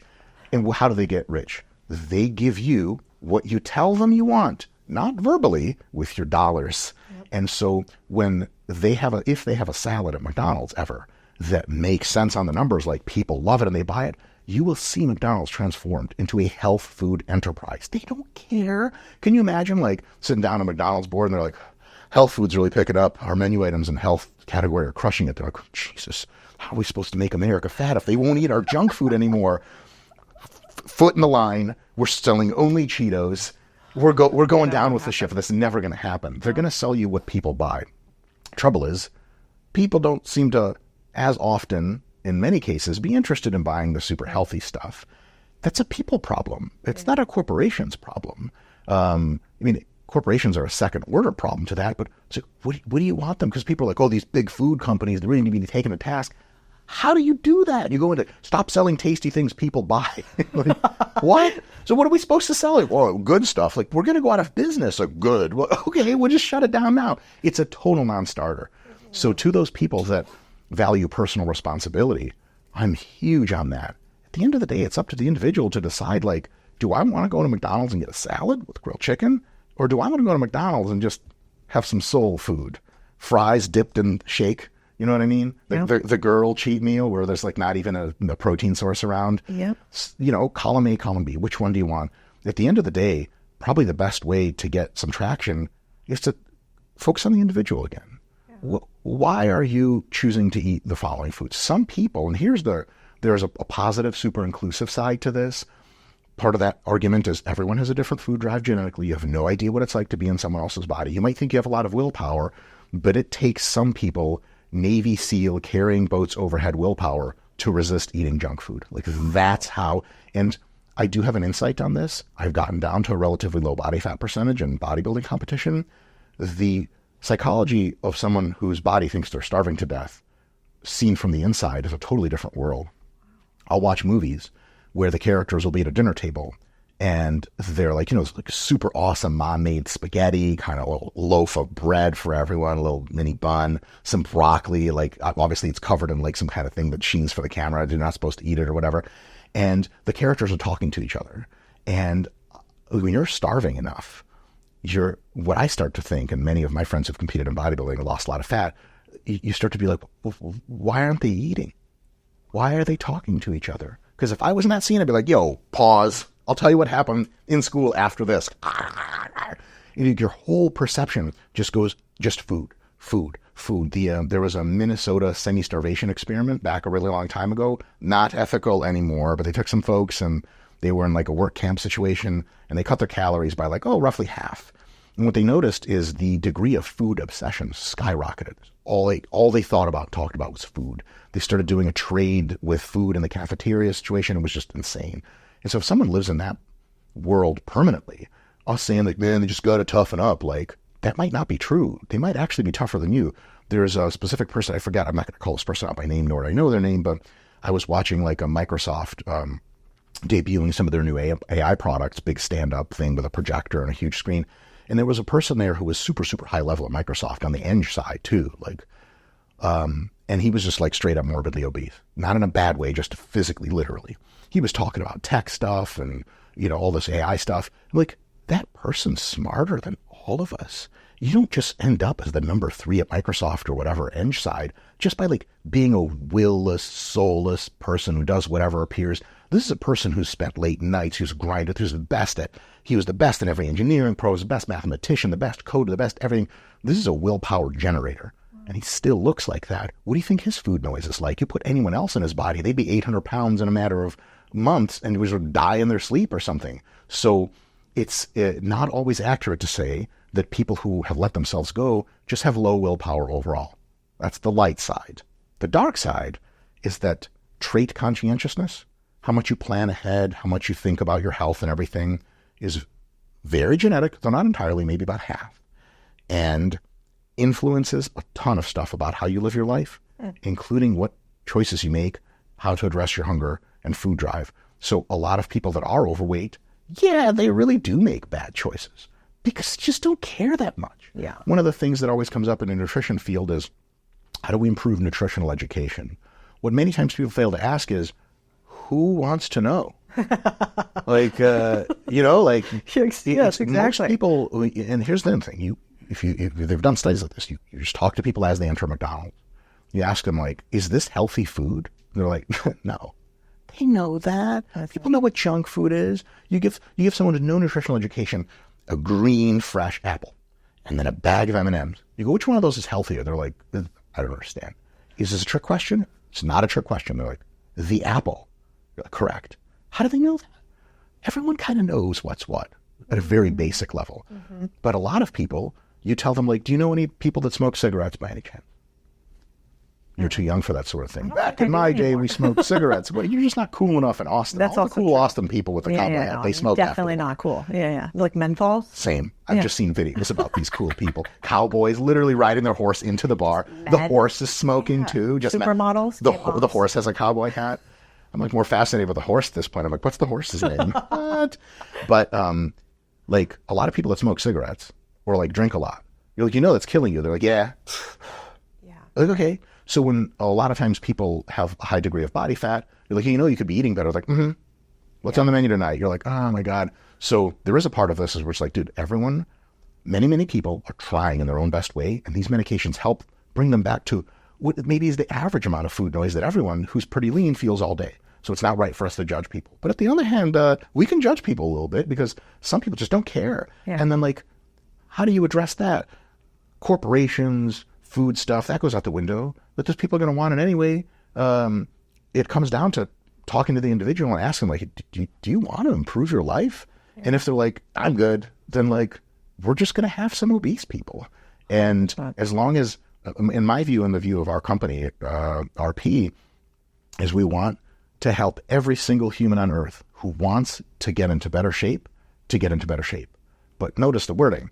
We don't want to help anyone who doesn't want to help themselves. That's arguably impossible outside of like North Korea or something like that. 100%. My dad always says you can lead a horse to water, but you can't make it drink, which is a very Western Is it a way cigarette of saying. smoking horse with the cowboy hat? They get thirsty.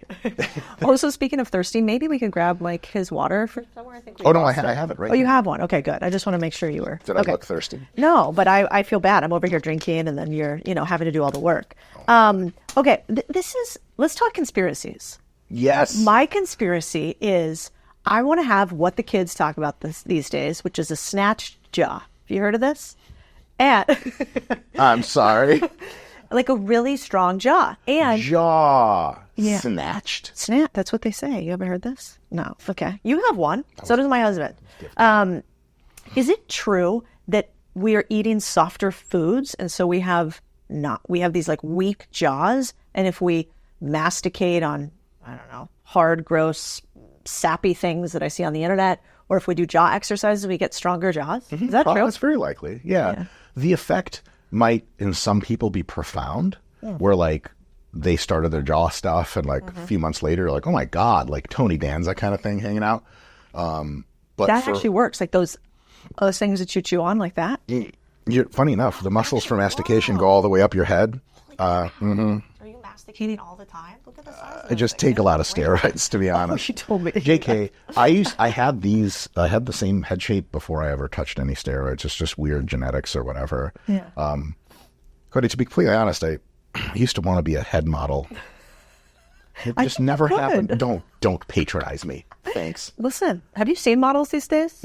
Yes. Very There's plenty of ugly people are diverse models. I'm like, that's a good point. Yeah. So for some people, that effect will be very small. Okay. So like chew on sticks for 6 months, look in the mirror, and you'll be like, damn it, I look the same. Okay. But on average, there should be an effect. And it will, here's the thing, like, you got to be consistent. And so one thing, if you get some kinds of gum that are pretty hard to chew, chewing a few sticks of gum a day can get you some good jaw exercise.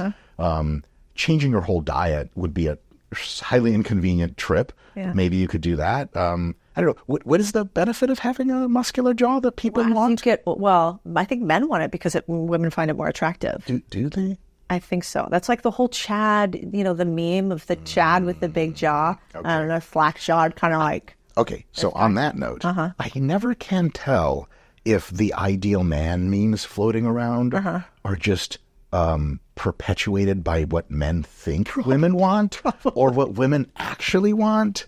That's true, because more women choose the dad bod. I read a wild study that basically said, actually, if given two choices, a Chad, very fit, six-pack, etc., versus a dad bod, a little fluffy, maybe a tiny bit of a receding hairline, on average, as a partner, perhaps not in a one-off situation, they choose more than 60% of the time the dad bod. So maybe you're right. Men think women want Chads, and really they want Todds. Todd. I feel like a Todd would have a dad bod. Yeah, he could. Yeah. Okay. There's also a different, very off topic at this point, but whatever. Yeah. Women, based on what they want out of you, you're going to look different for them. So if they want like Becky just broke up with her long-term boyfriend, she's like, I just need a night out. It's girls' night. It's not girls' night. She's hunting. And, it's girls' night's a great cover for that sort of thing. Like, hey, Liz, is that guy looking at me? She's like, I don't know. Like, shut up and look over there. She's going to want a male that on average looks a little different than like the guy of your dreams who you fantasize about having children with after 1 minute of talking to him. Yeah. That latter person's going to be softer featured, kinder, gentler, probably has like a future of income stream stability and nonviolence. Yeah. You're like, this guy's probably not going to rough me up. But if you're looking for a one-night stand sort of vibe, which girls get into every now and again, also with their menstrual cycle, there are periods where girls will prefer one versus the other. Wrong guy based on oh, yes. Cycle? You'll think back to your friends like, oh, yeah, that absolutely does happen. But then you want more of like a 6'5" bearded abs. Who else knows what? Cigarettes. I don't know. The horse. I'm just back to the horse again. But yeah, no, there's a difference there. Yeah, I don't know where I and my wife and your wife went wrong then, because we both chose like the really jacked, sort of violent dudes. Like you're a brown belt in jiu-jitsu, right? But I guess, it's super interesting. My wife's way more violent than me. She's just getting into grappling now, and she can't like if every now and again we'll be somewhere and there's like a crazy person being crazy. You live in Austin, you know what that's like. She starts to do like the jiu-jitsu finger warm-ups. She wants that shit. She does. Yeah, oh yeah. She's nuts, man. I love that bitch. Yeah, yeah. Chris taught me a wrist lock. Oh yeah, dope. Never felt more powerful in my life. Yeah, hell yeah. Like 100%. Yeah. The only problem I found with that stuff is, man, this sounds like a weird thing. I'd be curious your take, but it seems like as a woman, if you want to be good at self-defense, you actually have to really train your violent, fast twitch or like fast action muscles. Because I could have all the theories in my head, but then something happens. Like one time Chris tried to show me this. He's like, just watch. And he like charged at me, like full thing across the jiu-jitsu mat. And I just freaked out and just like, I did nothing. And I feel like men, you guys get used to that. Like you're good at fast twitch. Like my husband will err on the side of violence if he needs to quickly. But women's also a Navy SEAL. It helps. Slightly trained in violence. It helps. He's had a few months of training here. Yeah. But have you found that for women, it's harder to err on the side of violence even when we need to? On average, absolutely. Yeah. This is such a real thing that a large fraction of female athletes at the very top of their sports have trouble getting up for a competition, like waking up to try to do their best, especially in very sports which require confrontation, jiu-jitsu, wrestling, even like volleyball and stuff like that, where like women have a more on average cooperative vibe and a synergistic vibe and less of a clashing of big chests vibe. And that actually makes women like, I don't know, 1,000 times less violent and prone to going to prison than males. So thank God. They got the luck of the draw on that one. But also a lot of times women don't have that like fire, I want to kill something kind of energy, even maybe when they need it. So one of the big things about like self-defense seminars that they teach, two drawbacks. One is they'll teach you something for an hour. It's not enough training time for you to be able to pull it off in real life. You need consistent training all the time. So that's a problem. The other problem is a lot of women, when faced in that real scenario, they won't have what in the military is called violence of action. And that means like real gunfights, real fights for life and death. They happen very aggressively and very quickly. And if you're not in that mindset when it starts happening to you, your brain could recess into a sort of evolutionary calculated victim mindset where, like, a typical insanely thoughtless retort to, let's say, an account of sexual violence against a woman. Inevitably, some guys on the internet will be like, why didn't she fight back? Well, imagine if you were a typical male, 180 pounds, 5'10", and you were being sexually assaulted by a 340-pound, 6'7" offensive lineman. Jesus. Like, you might calculate totally subconsciously, if I resist, he's just going to kill me. But if I just make it through this, I'll be okay and I'll deal with it later. Survival is more important than reproductive sanctity, which is super, super messed up to say, but it's also true. Yeah. And so if women want to flip that switch of, I'm not interested in being a victim, they have to have the toolkit behind them, the combat training or the arsenal. Like there's cool pens you can have, like the atomic bear. Oh, I have some of those. Baller. But the thing is, like, using that pen requires flipping it into a very ancestral frame of mind. Because the way you're supposed to use that pen is you're supposed to take it out and repeatedly jam it up someone's chin until they fall over, and then you run away. Which sounds messy, It's insanely messy. It's supposed to be messy because it's supposed to get their blood going out of them. But if you just go poke one time, they're going to take that pen and do things to you with it, or they'll swat it away, or they'll just proceed in doing whatever they wanted. So in a confrontation that's real, you have to make that switch. I'm fighting for my life. I'm fighting for my life. And then if you have a toolkit behind you of knowing what to do, you can be really dangerous as a woman and make a lot of guys really uncomfortable and no longer want to pursue anything. But if you don't know much, you might be in a place where you're like, oh my God, like the more I fight back, the more violent he gets, and just going to kind of sit through this, which is terrible. But it's so fascinating, but sadly true, I think. I feel like you should break my heart and tell me about alcohol, because I really love a couple glasses of wine. And these days I hear that's pretty much categorically not great for you. What's going on with alcohol? Should we drink it or not? Yeah. I'm drunk right now. To be honest, I never leave the house sober. Moderation is a huge thing, and it's still a real thing. It's never sexy to talk about, but it's real. So if you have lots of alcohol consistently, 4, 5, 6 drinks a day, it's going to have an effect on long-term health, long-term cognition, definitely body fat and all that other stuff, muscle mass. If you have 1 or 2 glasses of wine a night, most nights, statistically it has almost no effect on anything negative-wise. It has maybe some curious positives here and there. Really? Yeah, sure, like cardiac health and stuff like that. Turns out like red wine especially has some really healthy things in there for you. Another thing is, if a little bit of alcohol all alcohol is poisonous to some extent, but if a little bit of alcohol gets you into the unplugging, stress-reducing mindset frame that you're going to carry through the rest of that evening, that 3 hours of super low stress, body and mind, sympathetic nervous system goes down, parasympathetic, the relaxation part kicks up. If that gets you there, then that 3 hours every day of super relaxed being is such a huge health promoting factor that the alcohol to get you there is worth the trade-off. Ideally, you should just be able to do meditation or something, flip into the mind frame of relaxation, and then boom. But if it takes a few drinks, that's totally cool. The thing is, if you go from 1 to 2 drinks a day on average to 2 to 3, you're in questionable water. 3 to 4, you're not really in questionable water anymore. You're probably doing health harm all the way up to 9, 10, 11, and then you need to go live in a rehab center for a while. So with alcohol, like with many things, the dose, the frequency, and what you do with it is important. Another thing is, like, if you just have a couple glasses of wine, that's really not a big deal. But if you have a couple glasses of wine and then you get the alcohol hunger, where No, but I've heard it. Weed, but back when I used to use weed, I was like, it's great because it's no calories. Wine is like 100 calories a glass of wine, or 150 or whatever. But then I'd have some weed and I'd be like, the thing is, I probably need to eat that whole cake.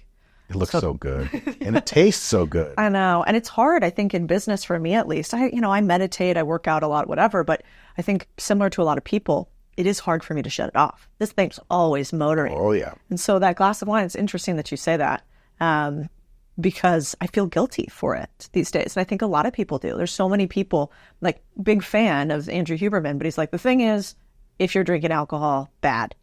And he says that about a lot of things. I know. Caffeine. So I think I just live joylessly through life with, that's fun. Definitely bad. Well, it's actually empirically bad to live joylessly because they've done tons and tons of research that people that don't have a lot of fulfillment and people that can't unplug and de-stress, they die much earlier than everyone else.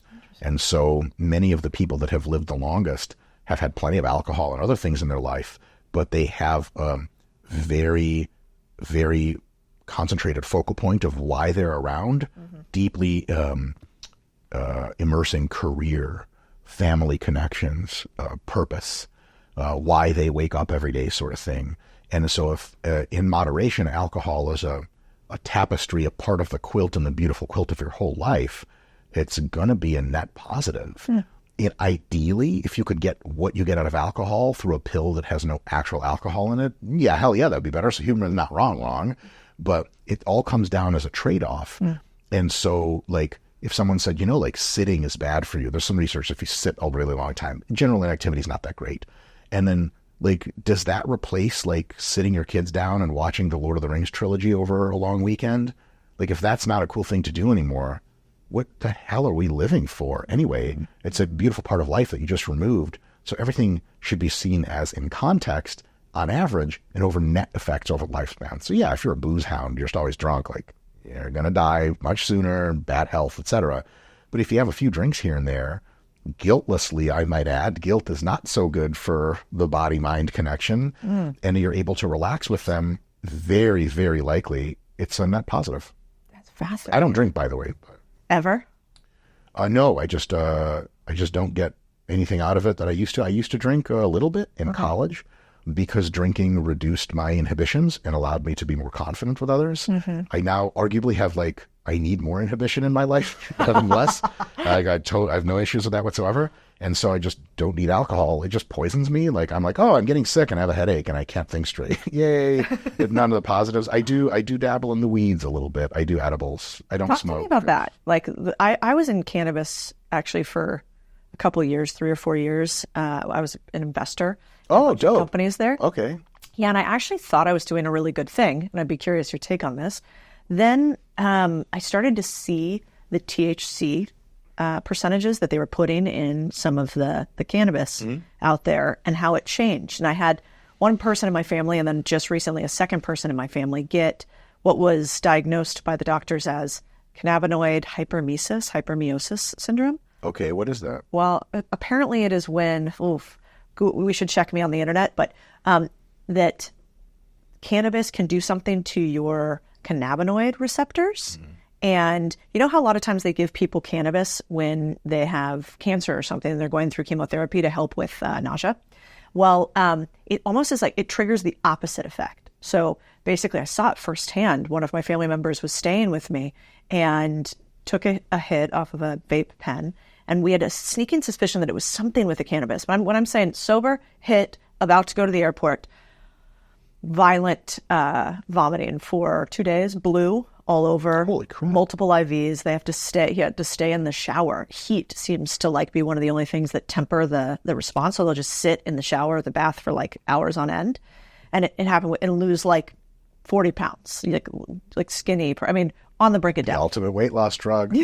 Cannabis. So I started to get concerned about the degree at which we were increasing THC. There's no research about this because it's still Schedule 1. So we don't actually know why.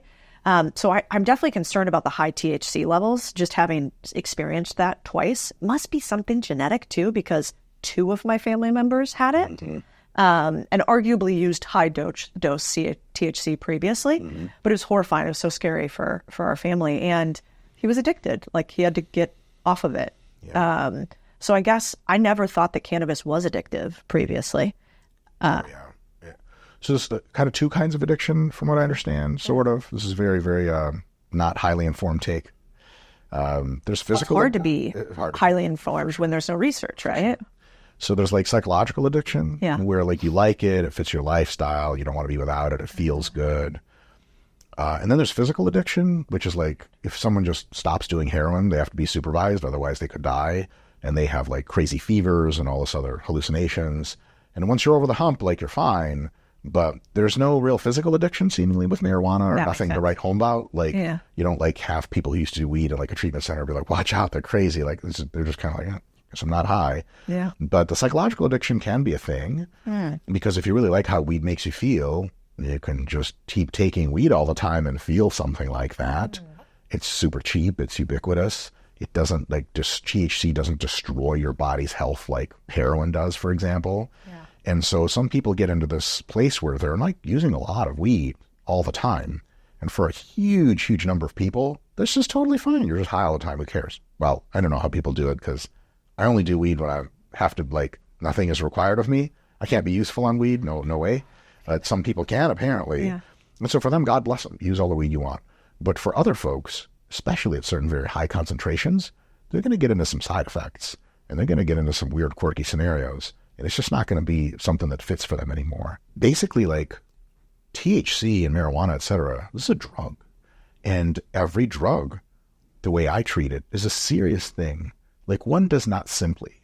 There is like a culture in fitness, more like in the Middle Eastern world and in the European world, not as much in the US, of like, oh, I've been lifting for a few months. Let's try oral steroids. It's just like another tool in the toolbox. It's not. It's a super powerful thing that has big upsides and big downsides. It requires careful management. Marijuana is the same way. So is alcohol. And so, if weed people treat as just like, oh, whatever, who cares?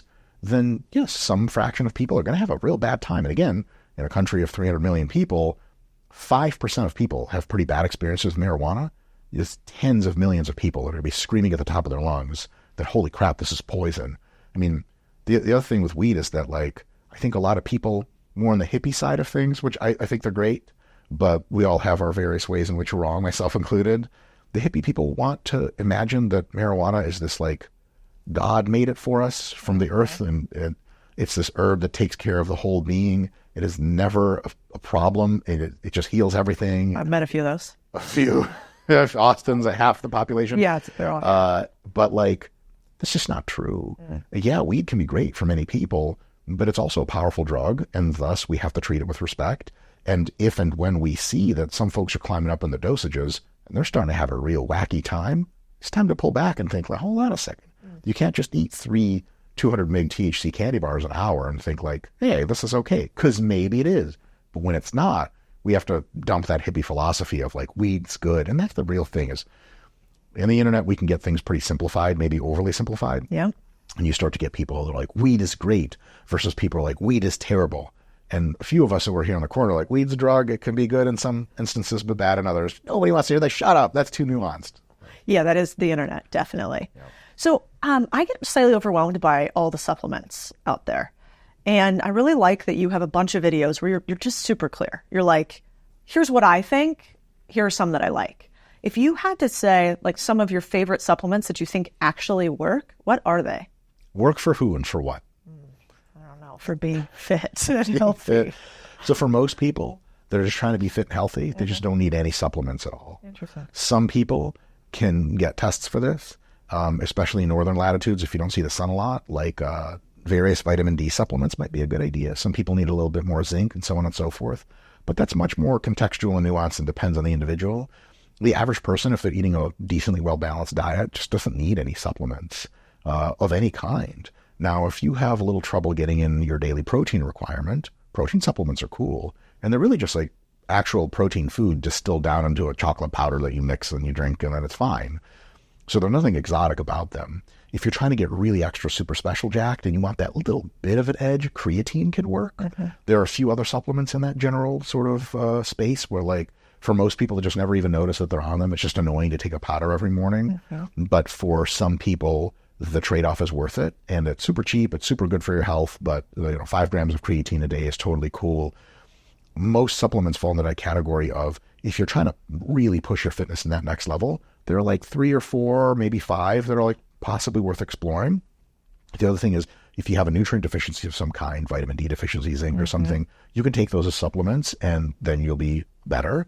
But for most people, eating remotely healthy and just pursuing a healthy lifestyle, it just would be untrue for me to say that everyone needs supplements.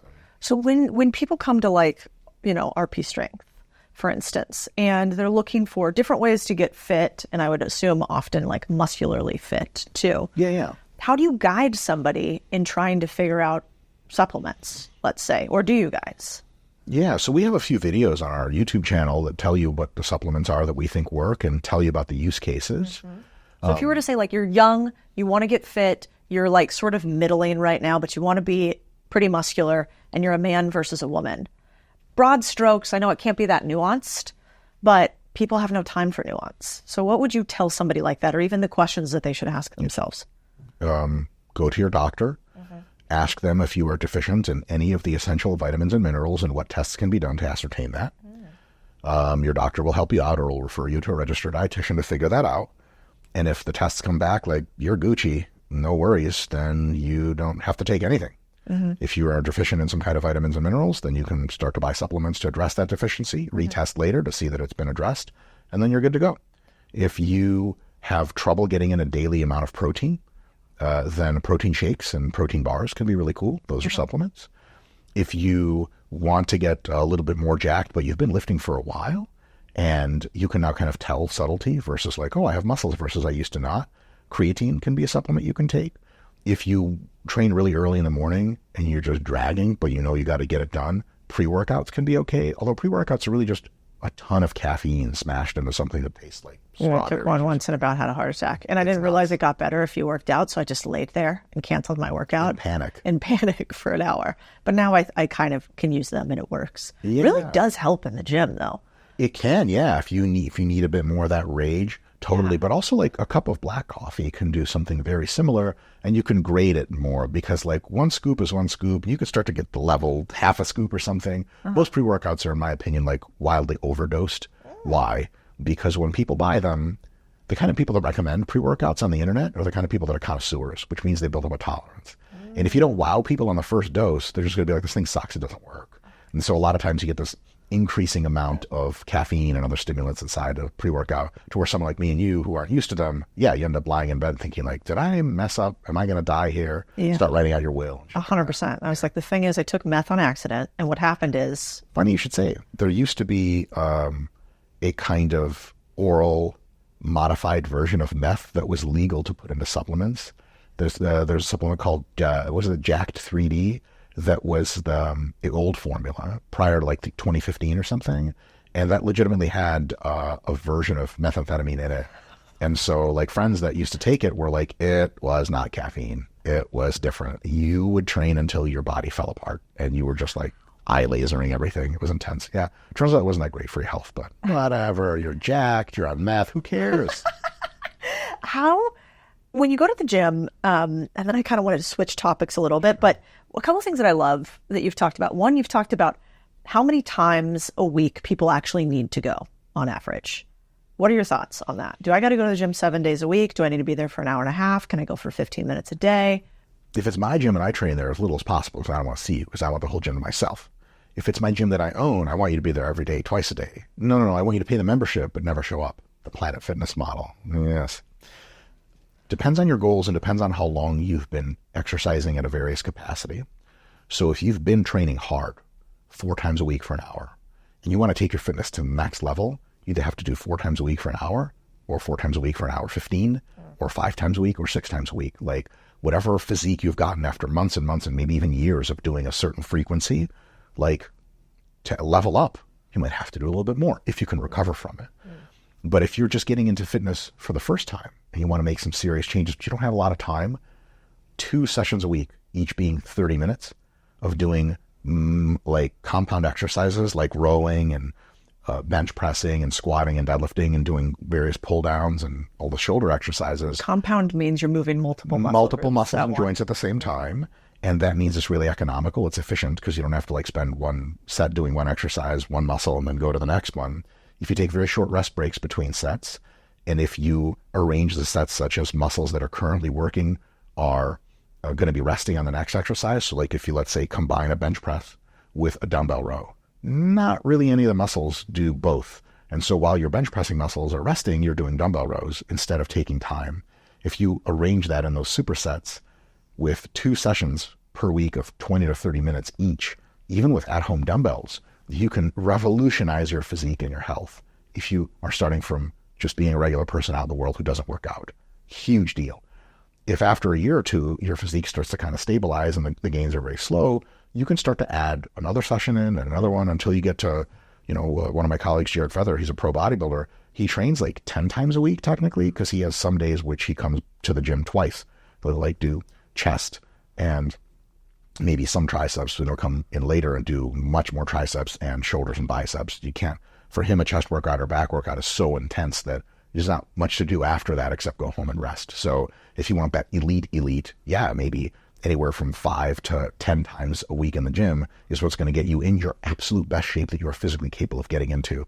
That's at the expense of the rest of your life, though. So I'm not a recommendation on my part. But the really good news is that for most people who aren't working out very seriously or consistently, just 2 or 3 sessions a week, 20 or 30 minutes at a time in a gym can get you unbelievable results. However, you got to be moving. None of this scrolling on the phone while dumbbell curling nonsense. You're going to be sweating. You're going to be breathing heavy. You're going to How much sweating? Like, how do we measure intensity? That's what my husband says my problem is. I think it's very normal for women.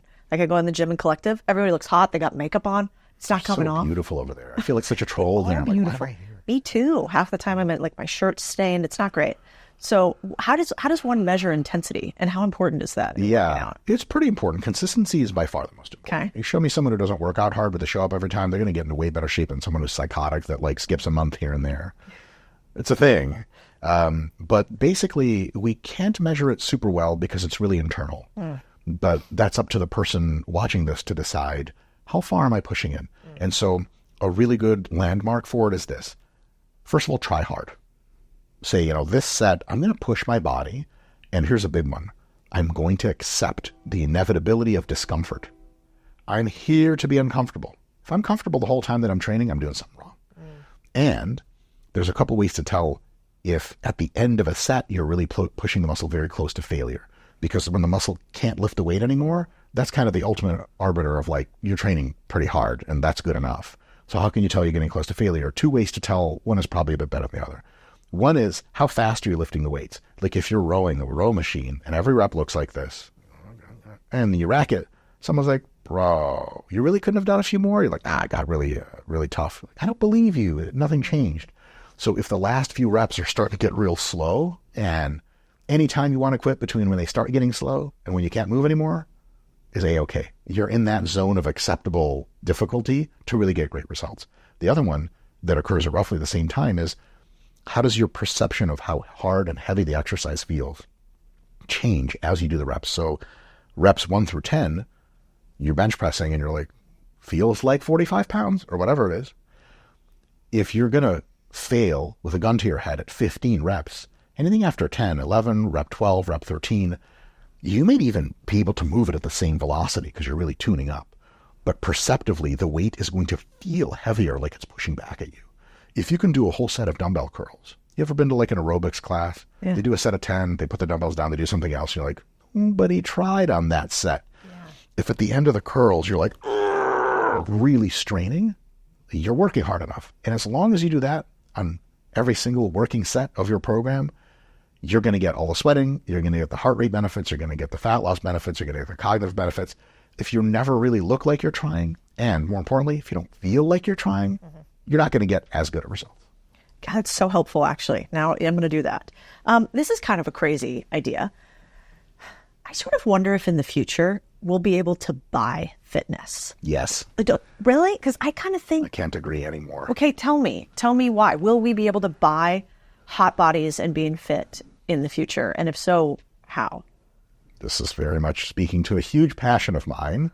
So anytime that you train with weights, or that you eat a different way, or that you do physical activity, the real thing you're doing is activating certain biochemical pathways in your muscles and other tissues. You're trying to get certain molecular machines to turn on. When these machines turn on, they signal other parts of the body to start building muscle, to start losing fat, to do whatever. And so the reason we do all this stuff is just to turn on a few molecular machines. Now, if we develop drugs that just turn on those machines anyway, why do we need to do this? Now, there are still some connective tissue benefits, which you could also target with different drugs. I'm getting ahead of myself. There are psychological benefits to training that are awesome. I don't want to take away from that at all. It's very important to some people. But if you just want the result physically of fitness, and we know that the way to do that is to activate biochemical pathways, the ability to develop a cocktail of drugs to target most of them is very much within our reach currently. So right now, we've developed a drug that reduces your appetite substantially, the new line of anorectic drugs. They really, really work. And so we already have a drug that can cause you weight loss. That's really dope. That's half of the battle. Another drug that I'm looking forward to hopefully hitting the markets in the next 5 to 10 years or something is a pure anabolic. What that means is if you take anabolic steroids, they grow muscle with you just sitting there, a ton. They grow as much muscle as working out does, but you don't have to work out. The problem is they give you heart disease risk, stroke risk, they drive you insane, sex drive goes all over the place. If you're a woman, they're called androgens, man creators. They will turn you in every conceivable way into more of a masculine person. You'll get hair growing all over here. Getting ready for the club becomes more difficult or easier depending on which target you got. So they're really, really terrible at this. But it turns out that there are certain receptors we know exist and certain molecules in the body exist that if you target them, you'll just get purely muscle growth of skeletal muscles, all the normal ones you can see, and really nothing else. Have you ever seen the pictures on the internet of the cow and the mouse and the greyhound? They're doubly, they're super jacked. They don't work out. They just have a genetic mutation in which there's a molecule, a protein called myostatin. Myomuscle, statin means stopper. It stops muscle growth. It caps muscle growth all the time. So it turns out your body's muscle growth machinery is always kind of ready. It's ready to go. And it stops it. And so if you deactivate that gene and you don't make myostatin anymore, your body's full tilt muscle growth all the time, right? And boom, just goes. So which is why the cow is adorable. This is a little gentle cow and he's just standing. His triceps are hanging fat-free and everything because most of your metabolism starts going to your muscles. Your fat gets starved and then you're just super lean and super jacked. There is no current human-grade myostatin deactivator drug, but to make one isn't a matter of how do we get people to Alpha Centauri, the next star? That's a huge undertaking with a lot of questions that we don't have answers to and a lot of questions we don't even know we should be asking. Mm-hmm. How to make a myostatin inhibiting drug is just a matter of the guys doing the AI modeling with drugs now, just putting that into the computer, getting a couple candidate drugs out, testing them on animals and on humans, and boom, you got one. It's not super complex. It's also one target. It's just one protein. Why haven't they done that, you don't think? Drug companies are, as we talked about earlier, profit and loss enterprises. Yeah. And the number of people that would be paying a lot of money to get a muscle enhancing drug is just relegated to fitness people. And even not most of them, because most people are I'm not taking any drugs. And most fitness people in America, they don't take steroids because they're that's poison and they're not wrong. And so you're a pharmaceutical company, you do years of FDA approval to get a drug that 300,000 people buy, you're in the red, $3 billion or something like that. However, this is changing now. As we're getting a grip in the pharmaceutical industry on having drugs that allow people to lose weight, we're now realizing that, we're having a lot of more elderly people and people who can lose a lot of weight, and then they're under-muscled. They just don't have enough muscle to be as healthy as they could be. Activities of daily living become a problem. So now there was a position paper written about a year ago that was we need a non-androgenic anabolic for a ton of stuff because it's going to reverse diabetes. It's going to do all this really cool stuff. And so now that's probably going to start to be in the pipeline. It's just when you have heart disease and diabetes and all those other things, that are prominent, you develop drugs for them. Like, what is the American obesity drug market? I don't know, 200 million people? Holy crap. So even if 1 million people are willing to pay for this muscle gain drug, that's not enough. But over time, it builds and builds. And all of a sudden, now that we have AI-powered drug discovery, the process to getting, here's the worst thing that can happen to a drug company, short of their drug killing a bunch of people once it's approved, stock price, right? It's terrible. You have a drug that you took a long time to develop. It gets into FDA trials, like phase 1, 2, 3, and it fails them. Like, what are you supposed to do? Like, fellas, we're in the hole, $300 million. We got nothing. It's not like you can, we'll sell to these people, this country. It's just not going for sale anywhere. Imagine that. Like, let's say you're in a t-shirt business. You got some t-shirts that you make. It doesn't cost a lot of money to make t-shirts. And let's say you don't sell all that well. Whatever, like, we made $200. We didn't lose $300 million. And so now with AI-powered drug discovery, you can get a drug predicted by AI to, like, within 99% chance be exactly as effective at what you think it's going to do before it enters the phases of real animal and human trials. And then there's a huge chance that it's just going to, like, rock star all through those, and then it's not as big of a risk anymore. Pre-AI drug discovery, your chemists better be damn good at guessing the receptor concentration and the receptor shape, because if they get it wrong, it's like hundreds of millions, if not more, down the drain. That's not anymore in the next 5 years going to be nearly as big of a problem. It's kind of like this. If you have a couple of days to get a picture to be really beautiful using Photoshop and AI image generation, that you're going to make a pretty picture. But if I give you a crayon and the president of the United States watches you draw a picture and you go, you got one shot, go. You're like, oh, and it's wrong. Sucks. You suck. Sorry, you're gone. Holy crap, that's what drug discovery used to be like. You had one shot of making a molecule. As soon as it enters the phases and the trials, you're already losing money if it doesn't just blockbuster everything. So being that that's the current environment, we're going to have this, I predict, very confidently, in the late 2020s, especially through the 2030s, we're going to have a drug renaissance where they're going to be able to make drugs that are incredibly targeted at one specific thing. They're going to just start kiboshing entire classes of disease. What that's going to do for people is people can be on an anorectic drug to control their appetite. They can be on an anabolic drug to increase their muscle mass. There are many drugs that they've tested in animals which replicate almost every feature of exercise, but it's just through a pill. Like, everything you think an exercising rat would be able to do, that rat can do just because it takes the pill. You can Google this. It's very ubiquitous. Once they get that working in humans, you'll just be taking maybe 3 drugs, and almost everyone you see on the street is going to be in incredibly good shape. That, in addition to that, what happens later is we start thinking, okay, we have DNA, right? Genetic code that makes these proteins, and they do some really good stuff. But we need drugs to make the proteins more effective, or we need drugs to take the blocking proteins out of the mix.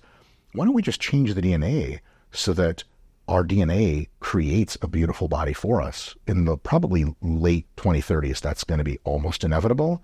Obviously, by then you might have cybernetic replacements for stuff, really wacky stuff. But I think that's the direction it's going in, is like exercise is awesome and amazing. And having to watch your diet, having to do exercise takes hours out of your day. Why not just be the person that genetically is amazing and looks like they want anyway and do that? And my last kind of mini point on this is, as long as regulatory agencies approve this, the market incentive is unbelievable. So you see a coworker you haven't seen in a couple of years. She's transformed. You're like, what did you do? She's like, I take 2 pills. You're like, they've got to be crazy, like expensive. Like, nah, they're nominal. You're like, but they're bad for you. Like, no, they're actually really good for me. My health is as good as it's ever been. You're not going to be like, oh, that's just crazy. You're going to be like, I'm going to Google a few things because what the hell is going on? Yeah. Once they have drugs like that that are effective, huge fractions of people will be on them. And then we won't have to exercise as much. And then we can use exercise to connect better with other people, more social exercise, play team sports for fun, hike, do combat sports, all this other great stuff, instead of just like being in the gym and being in pain, which if anyone still wants to continue to do, they absolutely can. But then it'll be like a extra thing you can do versus thing you have to do. So it's so interesting. You're almost like a fitness optimist or like a health optimist, sort of like they have the techno optimists, sure. You know? And right now I'm one of those two. Yeah, me too. It sounds like it. But, you know, I think right now there's sort of this camp that's happening with people not trusting drug companies, especially, let's call it post-vaccine and sort of the rollout there. People not trusting food companies because of additives and obesity rates. And so it'll be interesting to see if like the villains could in some ways eventually become the victors, or new victors sort of arise through technology. And I think all these corporations, like you said, are not made up of Machiavellian lizards. They're made up of humans just like us that are working on incentive alignment. And like if we change the incentives where actually they can make more money off of fit people overall and healthy people, and not like length of care, but actually like acute change of health, then that's probably what they'll do. And or a really good competitor will come up and eat their lunch if they've just focused on keeping people sick as opposed to making somebody healthy. That's the thing is, I've never seen any internal documents of any pharmaceutical corporation that explicitly addresses this idea of sick care. Yeah. I've only seen sick care in conspiratorial references. I don't think any executive in their right mind, even if they thought, look, we don't want to cure cancer. That'll be terrible for our profits, which I'll get to in a sec. That's backwards. They're going to be like, well, we want people to still have cancer, but our drugs are going to make you feel better. That way we'll make the real money. If you articulate that to scientists researching the drug, to members of the board, to privileged investors, to business partners, like some company sells you like assaying machines, because you're a pharmaceutical company, you use them to develop drugs. And you're like, yeah, we want the Class B model, not the Class A model. They're like, the Class A model leads to cures. You're like, we're not into cures. If that leaks to the media, you're not done. You're done. Yeah. Pfizer, gone. It's never happened. Because those people are generally much smarter than the average person, and they've done that thought experiment in their head. And they go, even if we want to do this crazy thing where you're on purpose keeping people sick, how the hell do you keep that under wraps? Yeah. Bill Clinton was trying to get one BJ in the White House. That got out, right? Like secrets are real hard to keep in a corporation. You can't even like CIA threaten people. Like, we'll kill you. They're not going to kill me. I don't do anything. Yeah. One stray email to the wrong person and you're done. So this idea that corporations intentionally, pharmaceutical corporations are intentionally keeping people sick is baffling and wrong. And honestly, like I'll make a bit of a further inclination here, probably damaging my character. It's offensive to the people that work at these corporations and to sick people in a certain light. A certain light, it's an interesting hypothesis. It could be true, but it's probably not true. And here's why. Pharmaceutical companies, you go into a pharmaceutical company, you real talk, just real human to human with the researchers, with the CEOs and everything. And you go, where's the cancer cure? They're going to be like, motherfucker, we don't fucking have one, you idiot. Can you imagine what would happen to Pfizer's stock if they had a drug approved that straight up cured cancer? Can you imagine any other drug they made after with the tagline of, from the people that fucking cured cancer? Yeah. We're done. Yeah. Goodbye, competition.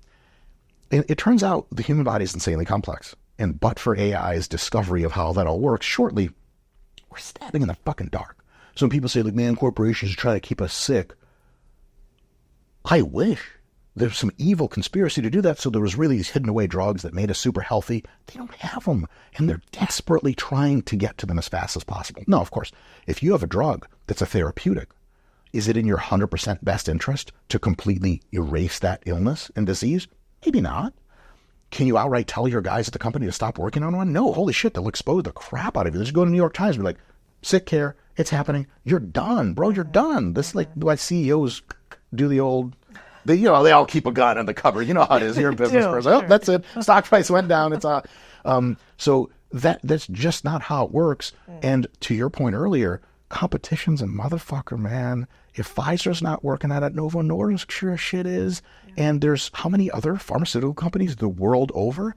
And do you think companies in other countries can be influenced by the global corporate? No, hell no. There's some company in Japan that's going to cure cancer. And all the American companies who maybe are even colluding with each other, they're not, but maybe they are, they're not going to be able to control that. Taiwan, you got representatives in Taiwan. Do we have pharmaceutical representatives in every single worthwhile lab in the world? Making sure, guys, remember, no cures, just treatment. The whole thing is fucking insane, Alex Jones level fantasy. It's just not happening. And the real nasty thing is, and at this point I sound, a bit left of center and all this. Well, maybe not. I'm pro-corporate, which is nobody agrees with. Right? You could go next. Lives, exists. The other thing is this. A lot of people don't even care about the treatment or the cure. Yeah. They're just going to do what they do. Yeah. People talk about like all corporations are like trying to give you food that's bad for you. Do you give a shit? or you just buy Cheetos. There's no lie. There's no grand conspiracy. The corporation's like, we're secretly poisoning. Don't tell anyone. We're like, hey, Cheetos have all these chemicals in them, and they're on sale. Now, if people really gave a shit, they'd stop buying them. But they don't. A lot of people don't. So a lot of this comes back down to like corporations are just like the people at the market to like unveil their shit. And they're like, do you want any of this? If you say yes, hell yeah, you're signing up for it. It's up to you to be like, well, no, I want healthier stuff. And here's the thing. How many corporations are selling healthy stuff? Oodles. Whole Foods' entire brand is based on healthy stuff. There's all these other players, and it's up to humans individually to choose, like, do I want the stuff that's not so good for my health? Or otherwise, I wish there was a conspiracy so we could tell the drug manufacturers, like, hey, do better, work on cures. They're trying. Yeah, I agree. They're trying desperately.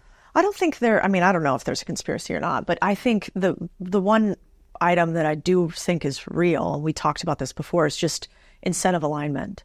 And so some of the problem with corporations overall, and I've seen it firsthand from being in finance, is just the nature of the stock market. It's actually, the stock market is not inherently good or bad, but it is quite short term. And so, if you always have an incentive to have short term alignment as opposed to long term, which is usually what happens in private companies to a bigger degree, that's problematic. And if you have alignment to have maximum profit increase above all else, that's bad. And an interesting example is, for instance, like China. They did this fascinating thing with one of the, I don't remember what they call it there. Let's call it a mayor. But let's say you're a mayor of a region in China. And they did something that I would have thought was very clever when I first heard it, which is, how do we measure our politicians right now? We have no idea if they're good or bad, right? We go, I like that guy because X. I like that guy because he's not Y, And so that's good or bad. But there's no like track record. There's no scorecard. We have no idea. At least as CEO, you can see their public stock parameters and how have they done one way or the other. There's some metrics. Well, they said, hey, why don't we actually just measure the mayors by GDP growth and employment? Do they employ more people? And do they increase the economic activity? That seems like something politicians should do. And that seems like a great idea. And it was in many ways. And it lifted many areas of China out of poverty. One thing that they didn't think about, though, was with every sort of right oar on a boat, you need a left oar. You got to have a collar, right? And so the right oar was like growth and employment, let's go. While the left oar was, whoops, what about environmental impacts? Whoops, what about waste? And so they created like sort of these toxic zones through this. And they eventually had to change it. And their version of the FDA, I think they killed him. He was put up because in China they got a different sort of justice system. Yeah. But there was a widespread outbreak, killed a bunch of people, so he went to jail or died. And so I think one of the things that, at least for me, looking on the outside to the pharmaceutical industry or to the health industry overall, is we do have to look at not only one, can the individuals have higher willpower, but two, how are these people being judged if they win or lose? Which kind of takes us to the next point I want to talk to you about, which is teamwork. Like, I actually don't think that you really ever have an employee that's just like, it's very rare where the employee's just shit. They're just awful. They actually want your company to fail. They don't want the job. That's not that normal. Often it's a couple things. Like, you placed the wrong person in the wrong seat. They have bad incentive alignment. You want them to do something that is actually not in their best interest to do. Or, you have a person that just X grew or changed in the company and they went sort of Y direction. There's not a fit anymore. So I do think there's like, in the world of fitness and health, it seems like there's the same thing. We have some bad incentives overall with stock market, with perhaps integration between and this isn't just health and fitness, but everything, big companies and government incentive. We always want to protect industries in order to protect our entrenched entrants and to not allow competitors. If we get a chance, we don't want new competitors. So I think I get why people get conspiracy theories, but I'm with you. It's not because they're really brilliant and secretive. It's because there are perverse incentives that if we changed, there would be a different outcome. Then we'd have different perverse incentives, but that's why. The net balance. No, I think that's great. I think the net balance of incentives is what really matters. It's not a mystery as to how to create a regulatory environment that is super beneficial. There's not a ton of debate in formal economics about the basic outlines of that plan.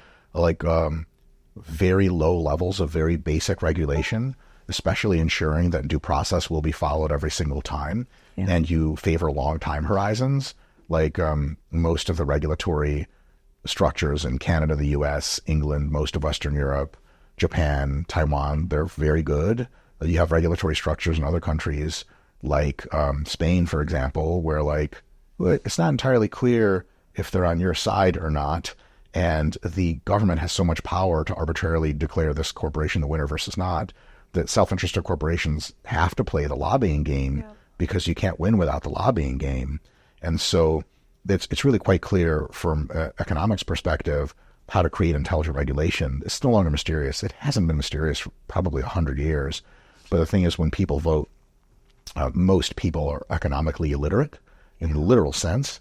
And it's worse than that, because most people feel like they know economics, but they know opposite of the truth in many cases. Like, for example, people talk about housing getting expensive. There's actually only one reason housing is expensive: pure regulation. That's good for no one. But it turns out that both landlords and tenants roughly agree on how much housing regulation there should be, and it hurts both of them, but they just feel like it's the right thing, and they're just wrong. So there's all kinds of stuff that democracy is like, the worst way of all to govern, but all of the other ways are much worse. And so hopefully, as people become intelligent over time, more intelligent, more educated, and more libertine in their attitudes of live and let live, as has been happening through history, but kind of up and down here now and again, eventually the corporate regulatory environment gets better and better and better. But there's also a bit of that ethos to bring in to how you run a company. So like at RP, I'll wave the flag a little bit here, but this can be done with any company. You have to have a real good reason of what you're doing that comports with the rest of society. So at RP, our deal is this: we only exist to try to get everyone who wants to become more fit version of themselves tactics and tools and strategies to do that easier at a very reasonable cost financially and everything else wise to them. If and when there's no more reason for us to exist because everyone is genetically altered and is fit forever, we'll lay it down, we'll cash out, and we'll just not be a company anymore.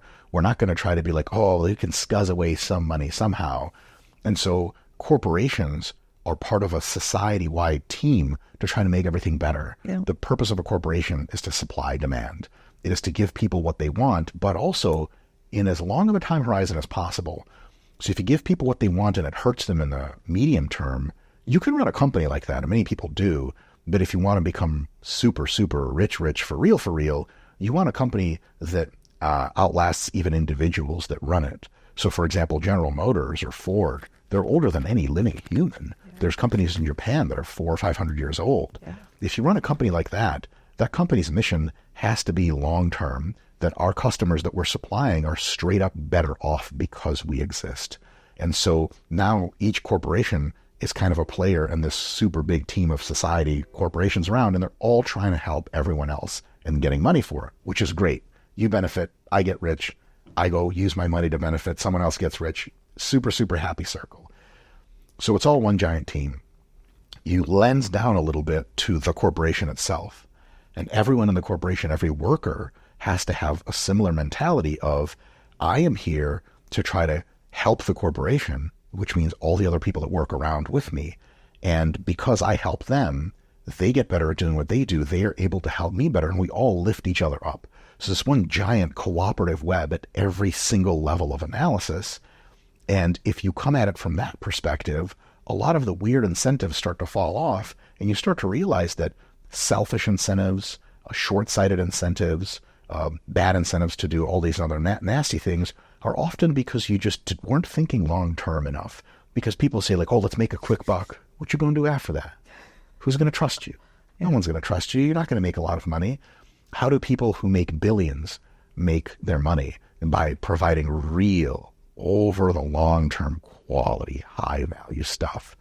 And if you really think through that as a person who runs a corporation or a person who works for one, you just bring that attitude into work of how can we help our customers and in a way that is super awesome for them, also considers their long-term interests. Because if people realize a company they're doing business with is painstakingly thinking through what's best for them, the customer, in the long term, they ain't never going to leave you, man. They might leave you for someone categorically superior, as well as they should, because you should quit and go work for that company because they're that much better at pleasing and serving the customer. So that whole web of essentially cooperation, like we're all on the same team. All humans in this world, except for like ISIS or whatever, they just need to be killed off.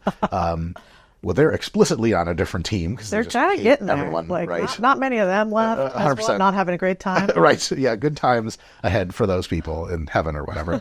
But outside of like nasty, insane terrorist people, we're all trying to work together to have a better time on planet Earth. Yeah. And that means at every level of analysis, including the family and corporation, the questions we should be asking are, how do we create the most value? How do we provide long-term benefits to everyone so that some level of trust but verify develops? Like if I go to the store and I buy a 20-ounce bottle of Coca-Cola, Coke Zero, which is God's gift to mankind.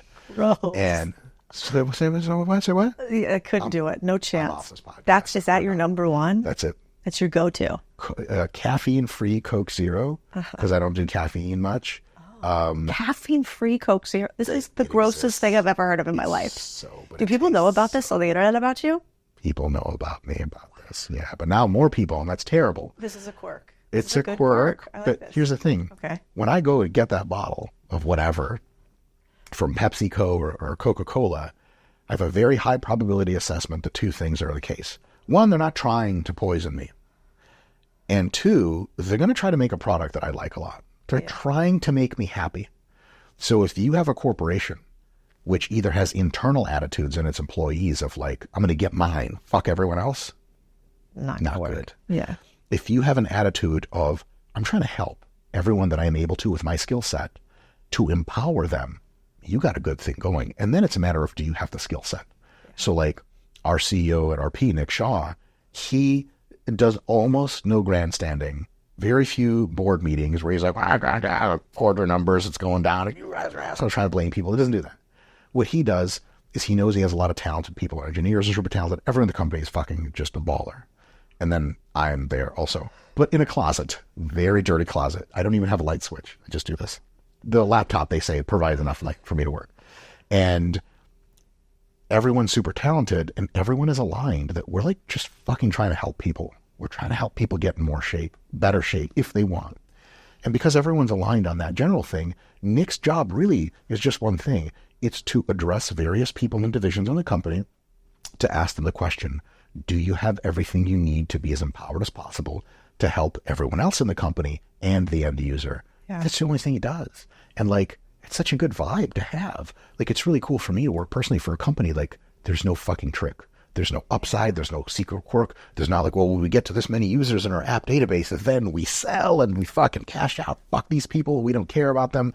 It's pure long game. We're just trying to get people in shape. And I think most companies can have that vibe. Like I've read some of your stuff about how you're trying to empower people to invest in local small businesses. Yeah. Like there's not like a get rich quick scheme at the end of the day for you on that. Sometimes I wish. Right? Like, you know what will make me billions? Laundromats. Right. It's not like you're like buying the businesses and then nuking them and then installing nuclear reactors instead of schools, but the children are the fuel, that sort of thing. I do have a penchant for that like mega evil rich guy fantasy world, like Captain Planet type of shit. I like to read it. I like to read it. It'll be great. Right, exactly.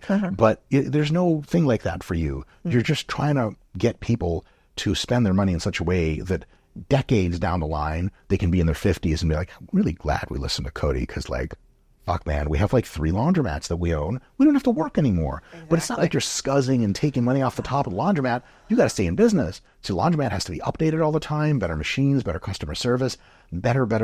Because if your customers are having an amazing experience, that to me is rank 1 of how to run a business. Rank 2 is their amazing experience sustainable and healthy for them in the long term? Will they continue to be repeat buyers? Selfishly, because we want repeat buyers. Also selfishly, for our whole team as a society, we're not trying to hurt people.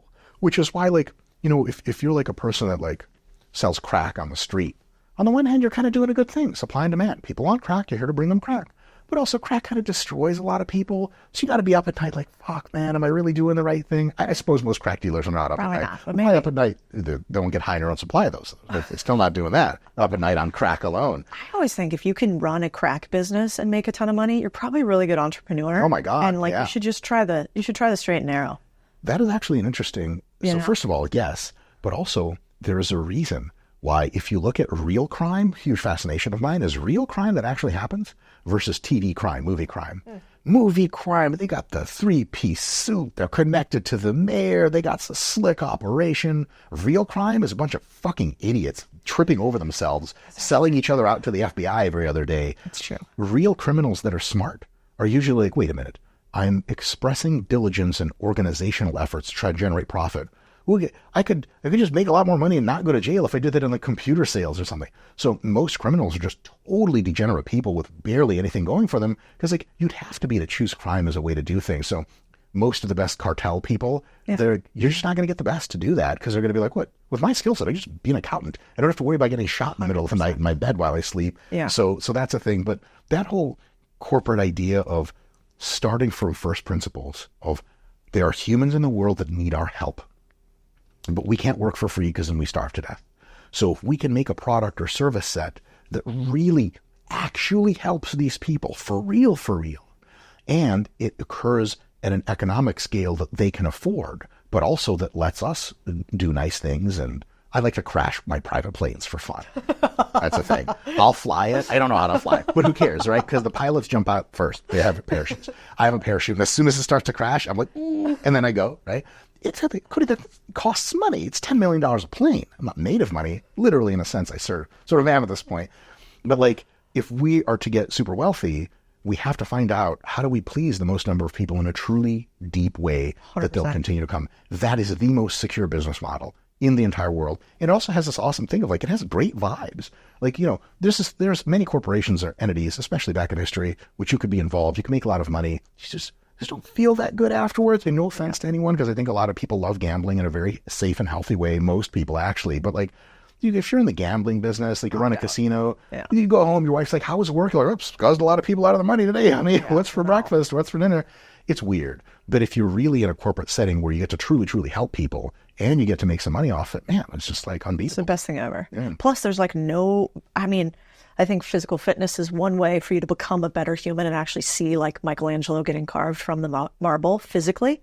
But I see you've been looking at my body. That's right. My word. You're pretty big. I think you're bigger than Michelangelo. I'm like Michelangelo. You're hairier too. If Da Vinci was on like acid, a very bad trip. No.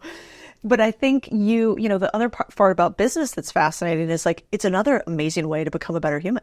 Because where else do you get constant feedback? Do you have other people where you're like rowing in the same direction? Will they actually teach you like for free how to do skills that they have? Because you have incentive alignment. You make money if you're better. They make money if you're better. Like it's one of the few things where it's like, oh, everything is aligned for you to become a better person if you work at a place with really high skilled people. And you get to help other people at the end of the day. You're not just becoming better for your own ego. It's like, if I get bigger muscles, who gives a shit? Yeah. I care, but nobody else does. Totally if I make a new version of Coca-Cola that's healthier and safer and tastier. Nobody's happy, just you. How dare you? Okay, I have to ask another question. Podcast. I think I am bad at naming things. Contrarian thinking has like a ton of vowels. Nobody can ever say it. When I go on a podcast, they can't spell it. Renaissance periodization. That is a long ass name. I don't know how to spell it. Where did you come up with that? And what does it mean? Yeah. RP strength, good. Strong. Yes, that's now our formal corporate entity title. Can't imagine why. Yeah, strange times. Yeah. So there are like sort of 3 reasons why we named it this. Yeah. One reason is that when Mr. Nick Shaw and I got into the fitness business, there was considerably more like lying, charlatanism, Liver King type of shit. And a lot of just really good people were being scammed, and very unscientific times. And we kind of want to contribute to a renaissance, a rebirth of science and fitness. Periodization is the science of making people better at sports and physical things. That's what that word means? Periodization, yeah, correct. Yeah, it's the science of making better athletes, essentially. Cool. And so we wanted a renaissance that addressed that. That's kind of cool. The other reason is the Renaissance historically, in the 1700s, blah, blah, blah, that was kind of like the Dark Ages. So like the Greeks and Romans had some cool shit going, science and democracy and shit like that. And then like everyone basically was just literally drunk and in some insane religious extremism for like 1,000 years. The Dark Ages were kind of bad. Yeah. And the Renaissance was a rebirth of like, hey, like science exists. Let's look into this again. And it radically just completely revolutionized standards of living. It was just this beautiful thing that happened. And so like we saw some very small but nonetheless salient connections to our kind of business model.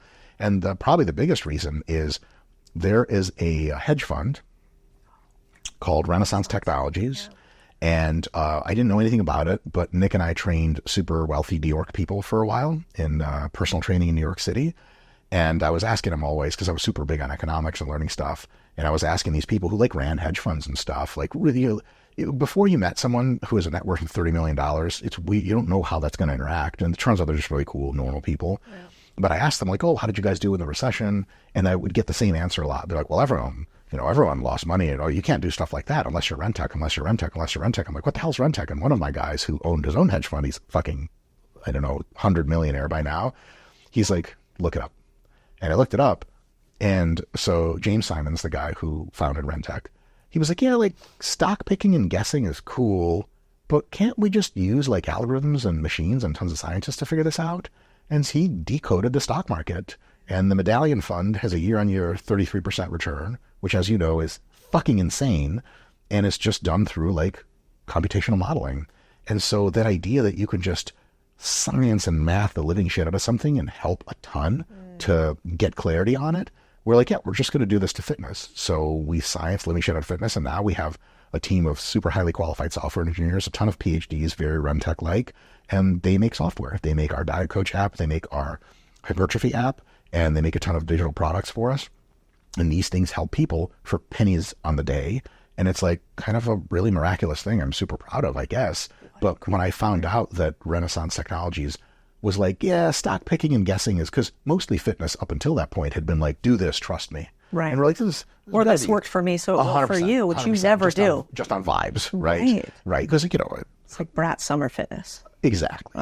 And then we have this new way of doing things, which is more science-based, more calculation-based, more computation-based.